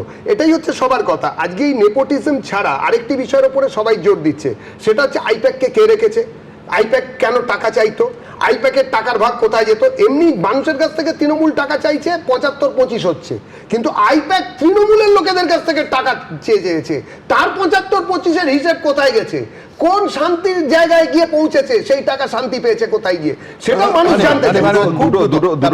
দুটো পয়েন্টে উত্তর দিই। সেটা এক হচ্ছে তৃণমূলের অন্দরে সমালোচনা ইত্যাদি এসব নিয়ে যাবতীয় আলোচনা হচ্ছে, এবং এটার কারণে বিভিন্ন জায়গায় মানুষের রুজি রুটি, এমনকি ঘর বাড়ি যেভাবে বুলডোজারের সামনে ভাঙা পড়ছে, সেটা নিয়ে আমরা আলোচনা করতে পারছি না। এক, দ্বিতীয়ত আইপ্যাক নিয়ে যে কথাটা দেবজিৎদা বললেন, তাহলে দেবজিৎদাকে এটা উত্তর দিতে হবে যে বিনেশ স্ট্যান্ডেলকে আইপ্যাক নির্বাচনের আগে গ্রেপ্তার করে, নির্বাচন হয়ে যাওয়া মাত্র তার বেল হয়, এবং ইডি কোন রকম বিরোধিতা অবধি করে না করে।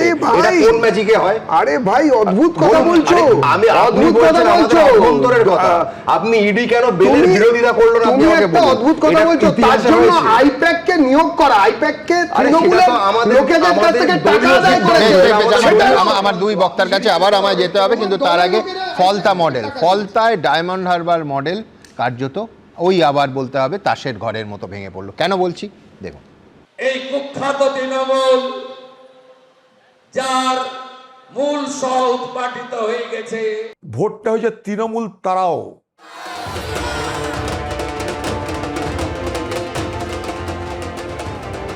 হারাধনের একটি ছেলে কাঁদে ভেউ ভেউ, মনের দুঃখে বনে গেল রইল না আর কেউ। তৃণমূলের এখন কার্যত এই অবস্থা। ফলতার ফলেও তৃণমূলের শোচনীয় পরাজয় ঘটল।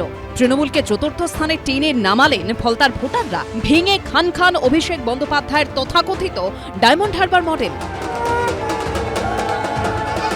ভাইপো বাবু এলেন না কেন প্রচারে? পুনর্নির্বাচনের আগে নিজের একদা গড়েই প্রচারে যাননি অভিষেক বন্দ্যোপাধ্যায়, নিজের সেনাপতিকে একলা ছেড়ে দিয়েছিলেন। সেই সেনাপতিও আবার রণে ভঙ্গ দিয়ে ভোটের আগে পালিয়েছিলেন। শেষ অবধি ফলতার পুনর্নির্বাচনের ফল বেরোতে দেখা গেল বিজেপি প্রার্থী দেবাংশু পাণ্ডা ভোট পেয়েছেন 1,49,666টি, যা 71% বেশি। দ্বিতীয় স্থানে উঠে আসার সিপিএম প্রার্থী শম্ভুনাথ কুর্মী পেলেন 40,645টি ভোট, অর্থাৎ 19% সামান্য বেশি। ফলতার কংগ্রেস প্রার্থী আব্দুর রাজ্জাক মোল্লা 10,084টি ভোট পেয়েছেন, যা প্রায় 5%। আর একেবারে চতুর্থ স্থানে নেমে গিয়ে তৃণমূল প্রার্থী পেলেন মাত্র 7,783টি ভোট, শতাংশের বিচারে যা 4-এর কাছাকাছি, অর্থাৎ গোহারা হারল তৃণমূল। জামানত বাজেয়াপ্ত হলো তাদের। যে ডায়মন্ড হারবার মডেল নিয়ে একসময় এত গর্ব অহংকার ছিল অভিষেক বন্দ্যোপাধ্যায়ের, তা কার্যত শেষ হয়ে গেল। মডেল কিছু নেই, মডেল ভেঙে চুরমার হয়ে গেছে। আর এই হাড়ের রেশ কাটতে না কাটতেই এবার ভাঙন ধরল ডায়মন্ড হারবার পুরসভায়। যে পুরসভার 16টি আসনের সবকটিই ছিল তৃণমূলের, সেখানে 8 জন কাউন্সিলর সোমবার পদত্যাগ করলেন। আমাদের সাংসদ অভিষেক বন্দ্যোপাধ্যায় আছেন, তাকে জানানোর পরেও এখানকার পুলিশ যেভাবে কোটি কোটি টাকা তুলেছে, অনৈতিক কাজ করেছে, আমি বাংলার মুখ্যমন্ত্রী শুভেন্দু অধিকারী মহাশয়ের কাছে নিবেদন করব আপনি সঠিকভাবে তদন্ত করুন। 2021 সালের বিধানসভা নির্বাচনে ফলতা থেকে 40,000-এরও বেশি ভোটে জয়ী হয়েছিল তৃণমূল। 2024 সালের লোকসভা ভোটের বিধানসভা ভিত্তিক ফল অনুযায়ী ডায়মন্ড হারবার লোকসভা কেন্দ্রের অন্তর্গত ফলতায় 1,68,000-এরও বেশি ভোটে এগিয়েছিলেন অভিষেক, কিন্তু মাত্র 2 বছরের ব্যবধানে সেখানেই লক্ষাধিক ভোটে হারতে হলো তৃণমূলকে। এখনো যদি ওনার লজ্জা বলে কোনো কিছু থাকে তাহলে অবিলম্বে পদত্যাগ করা উচিত সাংসদ পদ থেকে। আজকে সাংসদ পদ থেকে যদি নিজেই নিষ্কৃতি চেয়ে নেন তাহলে আমার মনে হয় অনেক বড় লজ্জার হাত থেকে উনি মুক্তি পাবেন ভবিষ্যতে। ফলতায় মুসলিম ভোট প্রায় 30%, সেই ভোটের বড় অংশই এবার তৃণমূলের হাত ছাড়ল, চলে গেল সিপিএম কংগ্রেসের দিকে। ফলতায় রেকর্ড হার, সেই সঙ্গে সংখ্যালঘু ভোটও হাতছাড়া হওয়া, তৃণমূলের কাছে আরও বিপর্যয়ের আশঙ্কা। গৌতম মণ্ডল ও দীপক ঘোষের রিপোর্ট, এবিপি আনন্দ।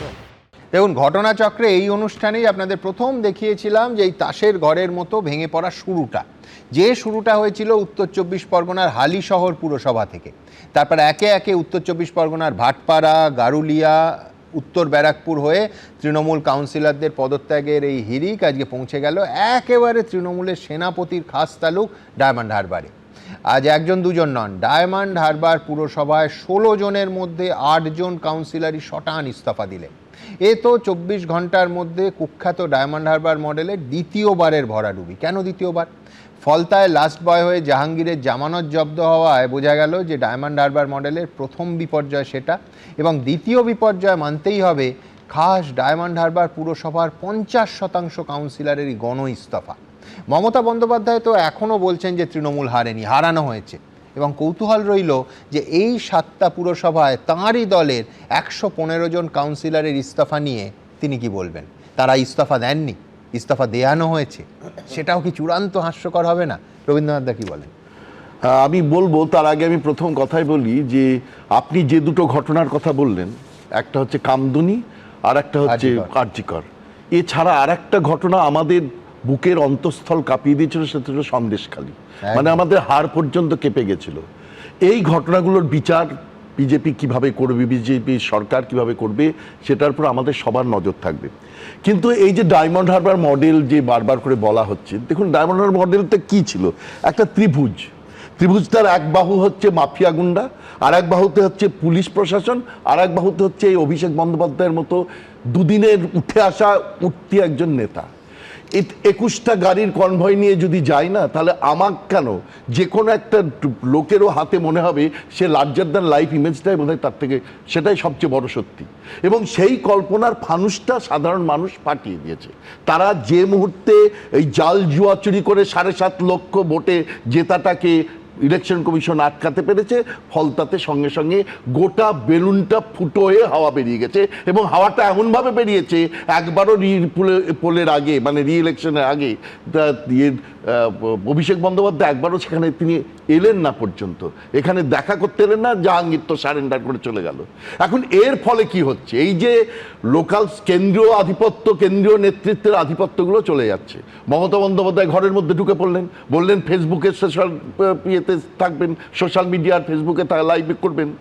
অভিষেক বন্দ্যোপাধ্যায় তো তার 21টা গাড়ি চলে গেছে, সুতরাং উনি ভয় পাচ্ছেন। উনি বেরোলেও লোকে চোর চোর বলবে, এবং উনি বেরোলেও লোকে কি করবে তাও লোকে জানে না, যদিও সেটা নিশ্চয়ই কাম্য নয় যে আইনের পথে চলবে। কিন্তু এই যে একের পর এক এই ঘটনাগুলো ঘটছে, এটার কাউন্সিলররা করছে, এমপি বলছে, এমএলএ বলছে, প্রত্যেকে যেটা বলছে, এটা কিন্তু ক্ষমতা বদলের একটা মনস্তত্ত্ব। ক্ষমতা বদল মানেই সাংগঠনিক আনুগত্য এখন গিয়ে দাঁড়িয়েছে ভবিষ্যতের সুরক্ষা কিভাবে পাওয়া যেতে পারে, প্রশাসনিক সুরক্ষা এবং রাজনৈতিক সুরক্ষা। রাজনৈতিক ক্ষমতার কেন্দ্রবিন্দুটা কোথায় আছে সেটা এবার এই সুবিধাবাদী লোকগুলো খুব চিনে নিয়েছে, এবং চিনে নিয়েছে বলেই তারা এখন চেষ্টা করছে কিভাবে ঢোকা যায়। নাহলে ঋতব্রত বন্দ্যোপাধ্যায় ছুটে গিয়ে দেখা করতে চলে যাচ্ছেন মুখ্যমন্ত্রীর সঙ্গে। তারপরে মানে আমরা যা দেখলাম, মুখ্যমন্ত্রীর কাছে উনি এগিয়ে যাচ্ছেন ধীরে ধীরে। এর কাকলি ঘোষ দস্তিদার আজকে বলছেন, কাকলি ঘোষ দস্তিদার বলছেন যে এত যে কথা বলছেন, উনি জানতেন না যে নিয়োগ দুর্নীতিতে এত বড় হয়েছে? একবারও উনি গেছেন? ওই যে ছেলেমেয়েগুলো বসেছিল, একবার উনি গেছেন, শুভেন্দু অধিকারী তো গেছিলেন, উনি গেছেন, এরা কেউ যায়নি। আজকে এরা এদের গা থেকে, যেটা দেবজিৎ বললেন, গন্ধটাকে দূর করবার চেষ্টা করছে এবং গন্ধটাকে দূর করে ধীরে ধীরে একটা ক্ষেত্র প্রস্তুত করছে, যে ক্ষেত্র ধীরে ধীরে তারা সুবিধাবাদীর মতো আবার বিজেপির আঙিনায় ঢুকে পড়তে পারেন। এইটা হচ্ছে তাদের মূল লক্ষ্য। এখন বিজেপির যে ব্যাপারটা এখানে দাঁড়িয়েছে, যদি আজকে বলেছেন শ্রমিক ভট্টাচার্য 3 মাসের জন্য বন্ধ করেছেন, 3 মাসের পরে কতদিন? একটা তো রাজনৈতিক দলকে চলতে গেলে তার মেম্বারশিপকে রিনিউ করাতে হবে, নতুন মেম্বার আসবে এবং তখন এই একটা বড় আছে 80 জন বিধায়কের মধ্যে যদি একটা বড় সংখ্যক দলত্যাগ বিরোধী আইন এড়িয়ে তারা যেতে চায়, সেক্ষেত্রে ওই বড় অফারের সামনে, বড় গাজরটার সামনে বিজেপির অবস্থান কি হবে? এবং তখন বিজেপির তৃণমূলীকরণ ঘটে যাবে এবং তৃণমূলীকরণ যে মুহূর্তে ঘটে যাবে, সে মুহূর্তে ওই যে মোদিজি বলেছিলেন যে পার্টি উইথ এ ডিফারেন্স হিসেবে থাকবো, সেটা কতখানি বিজেপি রক্ষা করতে পারবে সেইটা হচ্ছে ভেবে দেখার কথা। আর অন্য দিক থেকে আমরা বলবো যে পাশাপাশি এটা কিন্তু একটা অন্য পরিস্থিতিও তৈরি করছে। দেখুন ফলতাতে কি অবস্থায় গিয়ে দাঁড়ালো, 4 নম্বরে গিয়ে দাঁড়িয়েছে তৃণমূল, আর পাশাপাশি বামেরা মানে কোথাও সিধে ছিল না, তারা প্রায় 20% ভোট পেয়ে গেল। অর্থাৎ এই যে পরিসরটা তো শূন্য থাকবে না, বিরোধী পরিসরটা নতুন ভাবে আসবে এবং সেই জামানত নতুন দলেরা দখল করে নেবে। 4% পেয়েছেন জাহাঙ্গীর। আমি এইখান থেকে একেবারে একদিকে 115 জন স্বেচ্ছা ইস্তফা দেখালাম, এইবার আপনাদের দেখাবো 17 জন কাউন্সিলর কিন্তু গ্রেফতারও হয়েছেন, সেই প্রতিবেদন। এবং তারপর আরেকটা প্রশ্ন থাকবে যে এই কাউন্সিলররা যদি দুর্নীতির সঙ্গে যুক্ত থাকেন, পুলিশ এবং প্রশাসনের আগের সরকারের একটা বড় অংশ দিনের পর দিন মানুষের বিরুদ্ধে গিয়ে তাদের মদত দিয়েছেন। একেবারে কেস স্টাডি ধরে ধরে দেখাবো, কিন্তু তার আগে 17 জনের গ্রেফতার। দিকে দিকে গ্রেপ্তার তৃণমূল কাউন্সিলররা, কলকাতা থেকে জেলা গড়াদে পড়ছে পুলিশ। কারোর বিরুদ্ধে দুর্নীতি তোলাবাজির অভিযোগ, কারোর বিরুদ্ধে আগ্নেয়াস্ত্র মজুত রাখার অভিযোগ, তো কারোর বিরুদ্ধে অশান্তি পাকানোর। ভোটের ফল প্রকাশে 3 সপ্তাহের মধ্যে পুলিশের জালে গ্রেপ্তার প্রায় 1.5 ডজন তৃণমূল কাউন্সিলর। সত্য তোলাবাজির অভিযোগে গ্রেপ্তার হয়েছেন কলকাতা পুরসভার 123 নম্বর ওয়ার্ডের তৃণমূল কাউন্সিলর সুদীপ পল্লে। এলাকায় দাদাগিরি, তোলাবাজি থেকে জমি জবরদখল, অসংখ্য অভিযোগ উঠেছে তৃণমূল কাউন্সিলরের বিরুদ্ধে। আমার থেকে টাকা চেয়েছিল, বিল্ডিং ডিপার্টমেন্টের মাধ্যমে আমাকে বলেছিল। কলকাতার পাশাপাশি একের পর এক তৃণমূল কাউন্সিলর গ্রেপ্তার হয়েছে অন্যান্য পুরসভা থেকেও। 13ই মে উত্তর 24 পরগনার বরানগরে তোলাবাজির অভিযোগে গ্রেপ্তার হয় এই এলাকার 14 নম্বর ওয়ার্ডের তৃণমূল কাউন্সিলর শান্তনু মজুমদার। তৃণমূল কাউন্সিলর গ্রেপ্তারের হটস্পট হয়ে উঠেছে বিধাননগর পুরসভা। এখানেই পরপর গ্রেপ্তার হয়েছেন একাধিক তৃণমূল কাউন্সিলর। তোলাবাজি, হুমকি সহ নানা অভিযোগে গ্রেপ্তার হয়েছেন বিধাননগর 6 নম্বর ওয়ার্ডের তৃণমূল কাউন্সিলর সম্রাট বড়ুয়া। গত সোমবার দোকান তৈরির নামে এক ব্যক্তির থেকে 5 লক্ষ টাকা তোলাবাজির অভিযোগে বিধাননগর পুরসভার 26 নম্বর ওয়ার্ডের তৃণমূল কাউন্সিলর সুশোভন মণ্ডল ওরফে মাইকেলকে গ্রেপ্তার করা হয়। বৃহস্পতিবার তোলাবাজির অভিযোগে সুজিত বসু ঘনিষ্ঠ 34 নম্বর ওয়ার্ডের কাউন্সিলর রঞ্জন পোদ্দারকে গ্রেপ্তার করে উত্তর বিধাননগর থানার পুলিশ। তোলাবাজির অভিযোগে গ্রেপ্তার হয়েছেন দক্ষিণ দমদম পুরসভার 35 নম্বর ওয়ার্ডের কাউন্সিলর পার্থ ভার্মা ওরফে টিঙ্কু। তার বিরুদ্ধে হোমিওপ্যাথি ওষুধের দোকানে ভাঙচুর ও তোলাবাজির অভিযোগ উঠেছিল। তৃণমূলের এই ধরনের কাজ মানুষ যে শুধু মেনে নেননি তাই নন, আজকে তাদের আইনের সামনে গিয়ে দাঁড়াতে হচ্ছে যারা এইসব কাজকর্ম করেছেন। 2-1 যারা কাউন্সিলর তারা কিছু ক্ষেত্রে মুখ খুলতে শুরু করেছেন, কিছু কাউন্সিলর পদত্যাগ করে আসন্ন আইনি বিপদকে এড়াতে চাইছেন। কিন্তু বিজেপির সরকার চলাকালীন এইসব ঘটনা ঘটানো যাবে না, পালিয়ে গিয়েও খুব একটা লাভ হবে না। আইনের শাসন সবার জন্য। এই যে ওরা যাকে তাকে এসে অ্যারেস্ট করছে, কারোর কাছে কোনো অ্যারেস্টের ওয়ারেন্ট নেই। এমনকি আজকে অ্যারেস্ট করে সারাদিন বসিয়ে রেখে পরের দিন সন্ধেবেলা কাউকে ধরে নিয়ে এসে বলছেন এই তোমার বিরুদ্ধে অভিযোগ দিলাম। এইসব করলে পুলিশের বিরুদ্ধে মামলা করতে হবে। বেআইনি অ্যারেস্ট বা জবরদস্তি পুলিশ যদি সরকার ক্রাইম করে, সেই ক্রাইমের বিরুদ্ধে বলার অধিকার আমাদের আছে। তৃণমূলের জমানা শেষ, খুলছে একের পর এক দুর্নীতির ফাইলস, জেলে যাচ্ছেন একের পর এক তৃণমূল কাউন্সিলর। দীপক ঘোষ ও আশাবুল হোসেনের রিপোর্ট, এবিপি আনন্দ। দেখুন, এখনও কার্যত গোটা কলকাতা সহ রাজ্য জুড়ে তোলাবাজি, মারধর, গুন্ডামি, হুমকির অভিযোগে 17 জন কাউন্সিলরকে গ্রেফতার করা হয়েছে। যে কোনো মানুষের যে ছবিটা দেখে চোখে জল আসবে, আজকে মুখ্যমন্ত্রীর জনতার দরবারে আসা 81 বছরের এক বৃদ্ধ, ভবানীপুরের বাসিন্দা প্রবীর মুখোপাধ্যায়। তার নিজের জমিতে জয় কামদার, সোনাপাপ্পু আর শান্তনু সিনহা বিশ্বাসদের নাম যে গ্রুপের সঙ্গে জড়িত, সেই সান গ্রুপের বাড়ি তৈরি করেছে। জমিটা তার, ভাবুন, জমির মালিক প্রবীর বাবু, তার পরিবার, তার বোনেরা কেউ ফ্ল্যাট পায়নি। উল্টে অস্ত্র দেখিয়ে দিনের পর দিন ভয় দেখানো হয়েছে। আগের সরকারের পুলিশ এই নেক্সাসেরই অংশ ছিল। ভাবুন, তৃণমূল সরকার ফিরে এলে এই বৃদ্ধ কোথায় যেতেন? আমি অবশ্যই নজরুলদার কাছে আসবো। এই প্রত্যেকটা অভিযোগ যার ভিত্তিতে আজকে 17 জন কাউন্সিলর গ্রেফতার হলেন, সব কটা কিন্তু এই 4 তারিখ পালা বদলের পরের অভিযোগ নয়, প্রায় সব কটা হচ্ছে পুরনো অভিযোগ।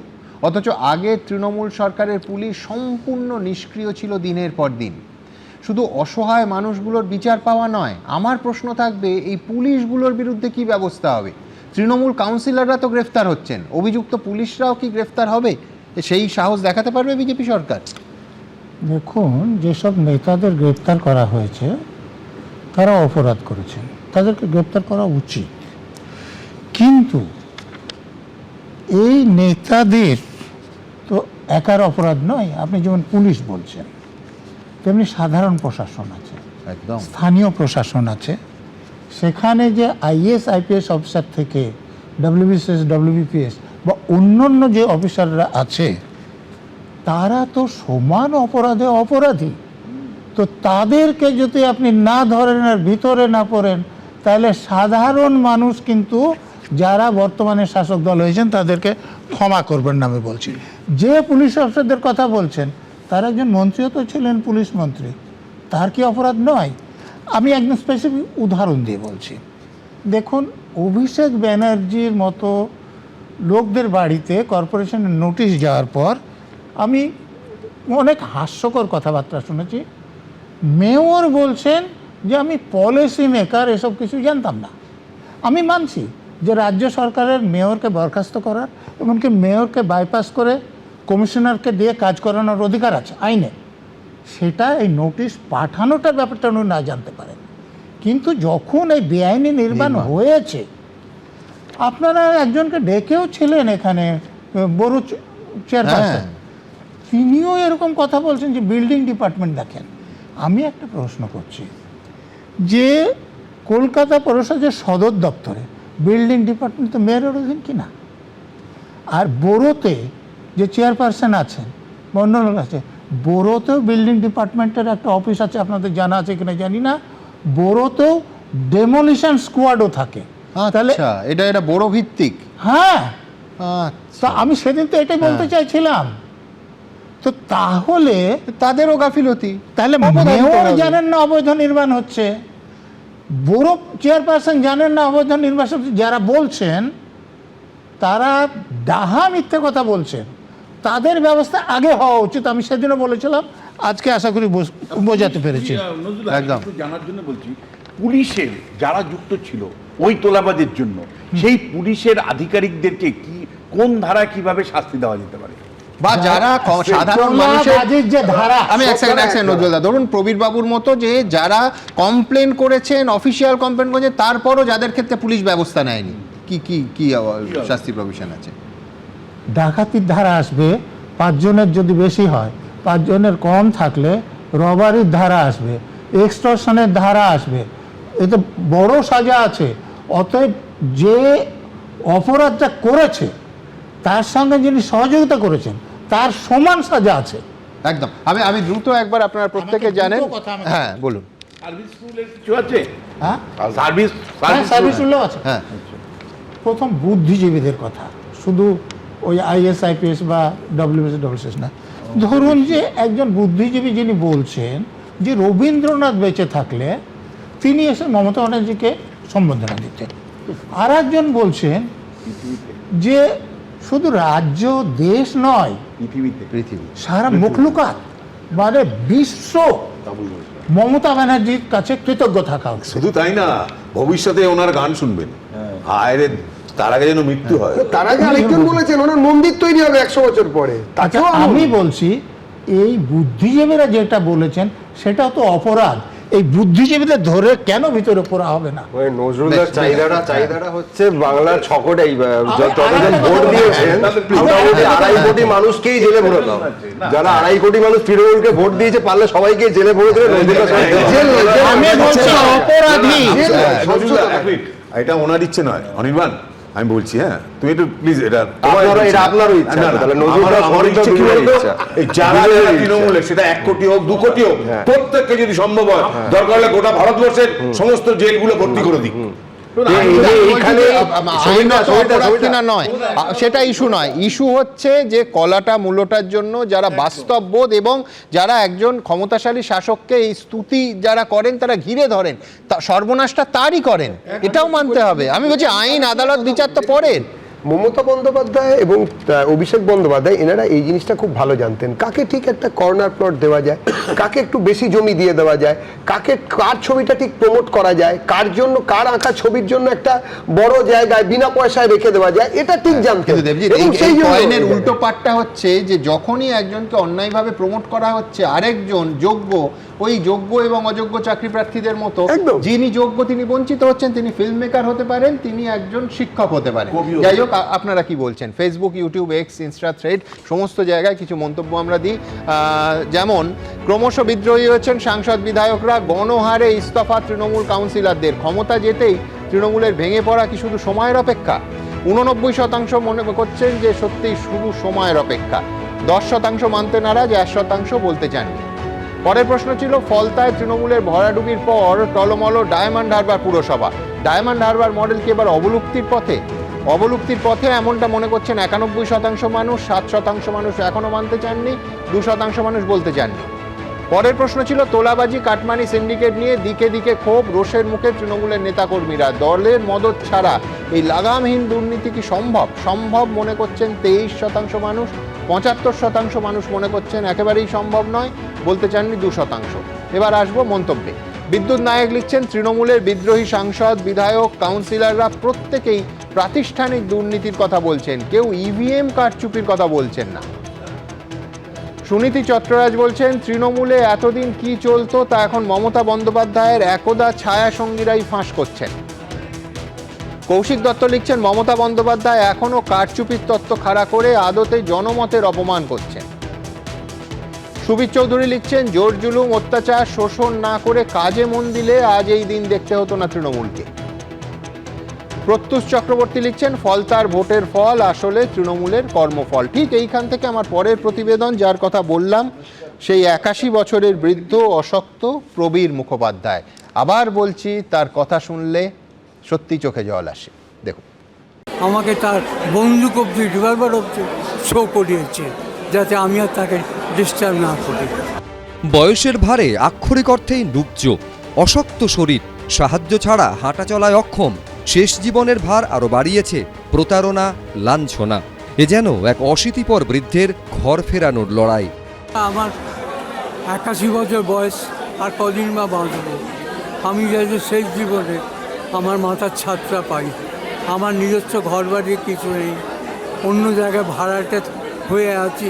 আমি আমার মাথার ছাদটা চাইছি। ভবানীপুরের বাসিন্দা বৃদ্ধ প্রবীর মুখোপাধ্যায়। তার অভিযোগ, ফ্ল্যাট দেওয়ার নাম করে তার জমি নেয় প্রমোটার জয় কামদার। সঙ্গী ছিলেন কলকাতা পুলিশের সদ্য প্রাক্তন ডিসি শান্তনু সিনহা বিশ্বাস ও সোনা পাপ্পু। সে প্রমোটার যে একজন বিখ্যাত শয়তান, সেটা বুঝতে পারিনি। তার নাম হচ্ছে জয় কামদার। ওই জয় কামদারের সঙ্গে ছিল আরও পুলিশ অফিসাররা, তার মধ্যে শান্তনু সিনহা বিশ্বাস ছিল এবং সোনা পাপ্পুরা। কোটি কোটি টাকা বেআইনি লেনদেনের অভিযোগে ইতিমধ্যে ব্যবসায়ী জয় এস কামদারকে গ্রেফতার করেছে ইডি। তার সূত্র ধরে গ্রেফতার হয়েছেন কলকাতা পুলিশের সদ্য প্রাক্তন ডিসি শান্তনু সিনহা বিশ্বাস। গ্রেফতার হয়েছেন বিশ্বজিৎ পোদ্দার ওরফে সোনা পাপ্পু। ইডির তদন্তে উঠে এসেছে কিভাবে বেছে বেছে প্রবাসী প্রবীণ নাগরিকদের টার্গেট করত কামদার শান্তনুদের সিন্ডিকেট। তারা আমাকে জোর করে না, সুন্দর ব্যবহার করে বুঝিয়ে আমাদের কাছ থেকে লিখিতভাবে সব নিয়েছিল। আমাদের ফ্ল্যাট দেয়নি, না উল্টে 17 লাখ টাকা ডিমান্ড করছে। সেটা কেন জানি না, বহুভাবেই তার কাছে গেছি, অপমানিত হয়েছি এবং আমাকে ভয় দেখানো অব্দি হয়েছে। মুখ্যমন্ত্রী হওয়ার পর সাধারণ মানুষের অভাব অভিযোগ শোনার জন্য জনতার দরবার শুরু করেছেন শুভেন্দু অধিকারী। সোমবার সেখানেই অভিযোগ জানাতে যান প্রবীর মুখোপাধ্যায়। কথা হয় মুখ্যমন্ত্রীর সঙ্গে। কথা হয়েছে, উনি অ্যাসিওর করেছেন যে প্রবলেমের জন্য গিয়েছিলাম, উনি অ্যাসিওর করেছেন আমি জাস্টিস পাবো। বৃদ্ধের ভবানীপুরের এই ঠিকানায় পৌঁছয় এবিপি আনন্দ। দেখা যায় ওই জমিতে উঠছে ধবধবে সাদা বহুতল, যার মাথায় লেখা রয়েছে কামদারের সংস্থা সান গ্রুপের নাম। জয় কামদার, সোনা পাপ্পু, শান্তনু সিনহা বিশ্বাস, তাদের জমি কেলেঙ্কারির অভিযোগ জমা পড়ল স্বয়ং মুখ্যমন্ত্রী শুভেন্দু অধিকারীর জনতার দরবারে। জনতার দরবারে গিয়ে প্রবীর মুখোপাধ্যায়, টাউনশেন্ড রোডের বাসিন্দা, তিনি অভিযোগ জানিয়ে এলেন এই বাড়িটির নিয়ে। অ্যাকচুয়ালি প্রবীর বাবুদেরই এই পুরো জায়গাটা ছিল। পুরো বাড়িটা দেখছেন না, প্রায় ধরে নিন প্রায় 4-5 কাঠা হবে। ওদের দাদুদের জমি, মানে যিনি মানে ওর বহু পুরুষ ধরে এখানে থাকে। মুখ্যমন্ত্রী আশ্বাস দিয়েছেন, সেই আশাতেই এখন বুক বাঁধছেন প্রতারিত প্রবীণ সহনাগরিক। শিবাশিস মৌলিক, এবিপি আনন্দ, কলকাতা। গোপী গান ধরল, বাঘা তার ঢোলকে কাঠি লাগালো, আর অমনি নৌকা শুদ্ধ সকল লোক বিষম চমকে গিয়ে গড়াগড়ি আর জড়াজড়ি করে দিল নৌকাখানাকে উল্টে। উপেন্দ্র কিশোর রায়চৌধুরীর গল্পে বাঘা রোজ একটা করে ঢোলক ভাঙত। গল্পের শেষ পর্যন্ত গুপি বাঘার অবশ্য অর্ধেক রাজত্ব আর রাজকন্যা প্রাপ্তি ঘটেছিল। তবে তৃণমূল কংগ্রেসের এবার ঢোলক ফেঁসেছে, নৌকাও ডুবেছে। বিধানসভার ভোট থেকে ফল তার ফল, সর্বত্র একই ভরাডুবির ছবি। দেখুন, গণতন্ত্র তো এটাকেই বলে। আজকে যিনি তর্জনে গর্জনে হুঙ্কারে আকাশ বাতাস একেবারে কাঁপিয়ে তোলেন, কাল দলের মধ্যেই তার নেতৃত্ব নিয়ে প্রশ্ন উঠে যায়। আর এসব রসিকতার জন্য আবার কেস দেবেন না প্লিজ। দেখুন, কেস দেবেন না প্লিজ।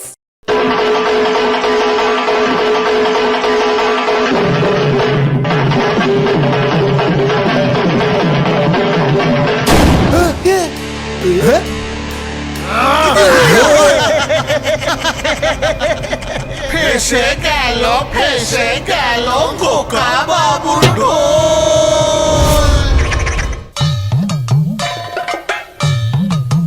সে একদার কাকের সাথে হলো কোকিলা সাজিতে, পড়লো ধরা কাকা রবে তার সে জারি জুরি। হে হে বলো হরি বল হরি বল, বলো হরি বল হরি বল, বলো হরি বল। ফেসে গেল খোকা বাবুর ঢোল। বলো হরি বল হরি বল, হরি বল।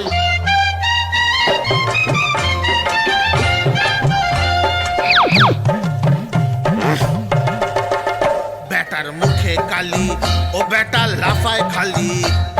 শুনছেন বাবুজন? বেটার মুখে কালি, ও বেটা লাফায় খালি। বেটার মুখে কালি, লাফায় খালি, পাবলিকে আজ বাজায় তালি। আরে দুও বলে দূর করে দে, মাথায় ঢেলে ঘোল। বলো হরি বল হরি বল, বলো হরি বল। ফেসে গেল খোকা বাবুর ঢোল। বলো হরি বল হরি বল, হরি বল।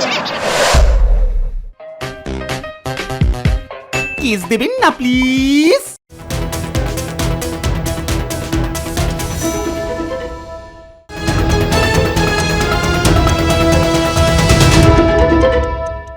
এবিপি আনন্দ, এগিয়ে থাকে, এগিয়ে রাখে।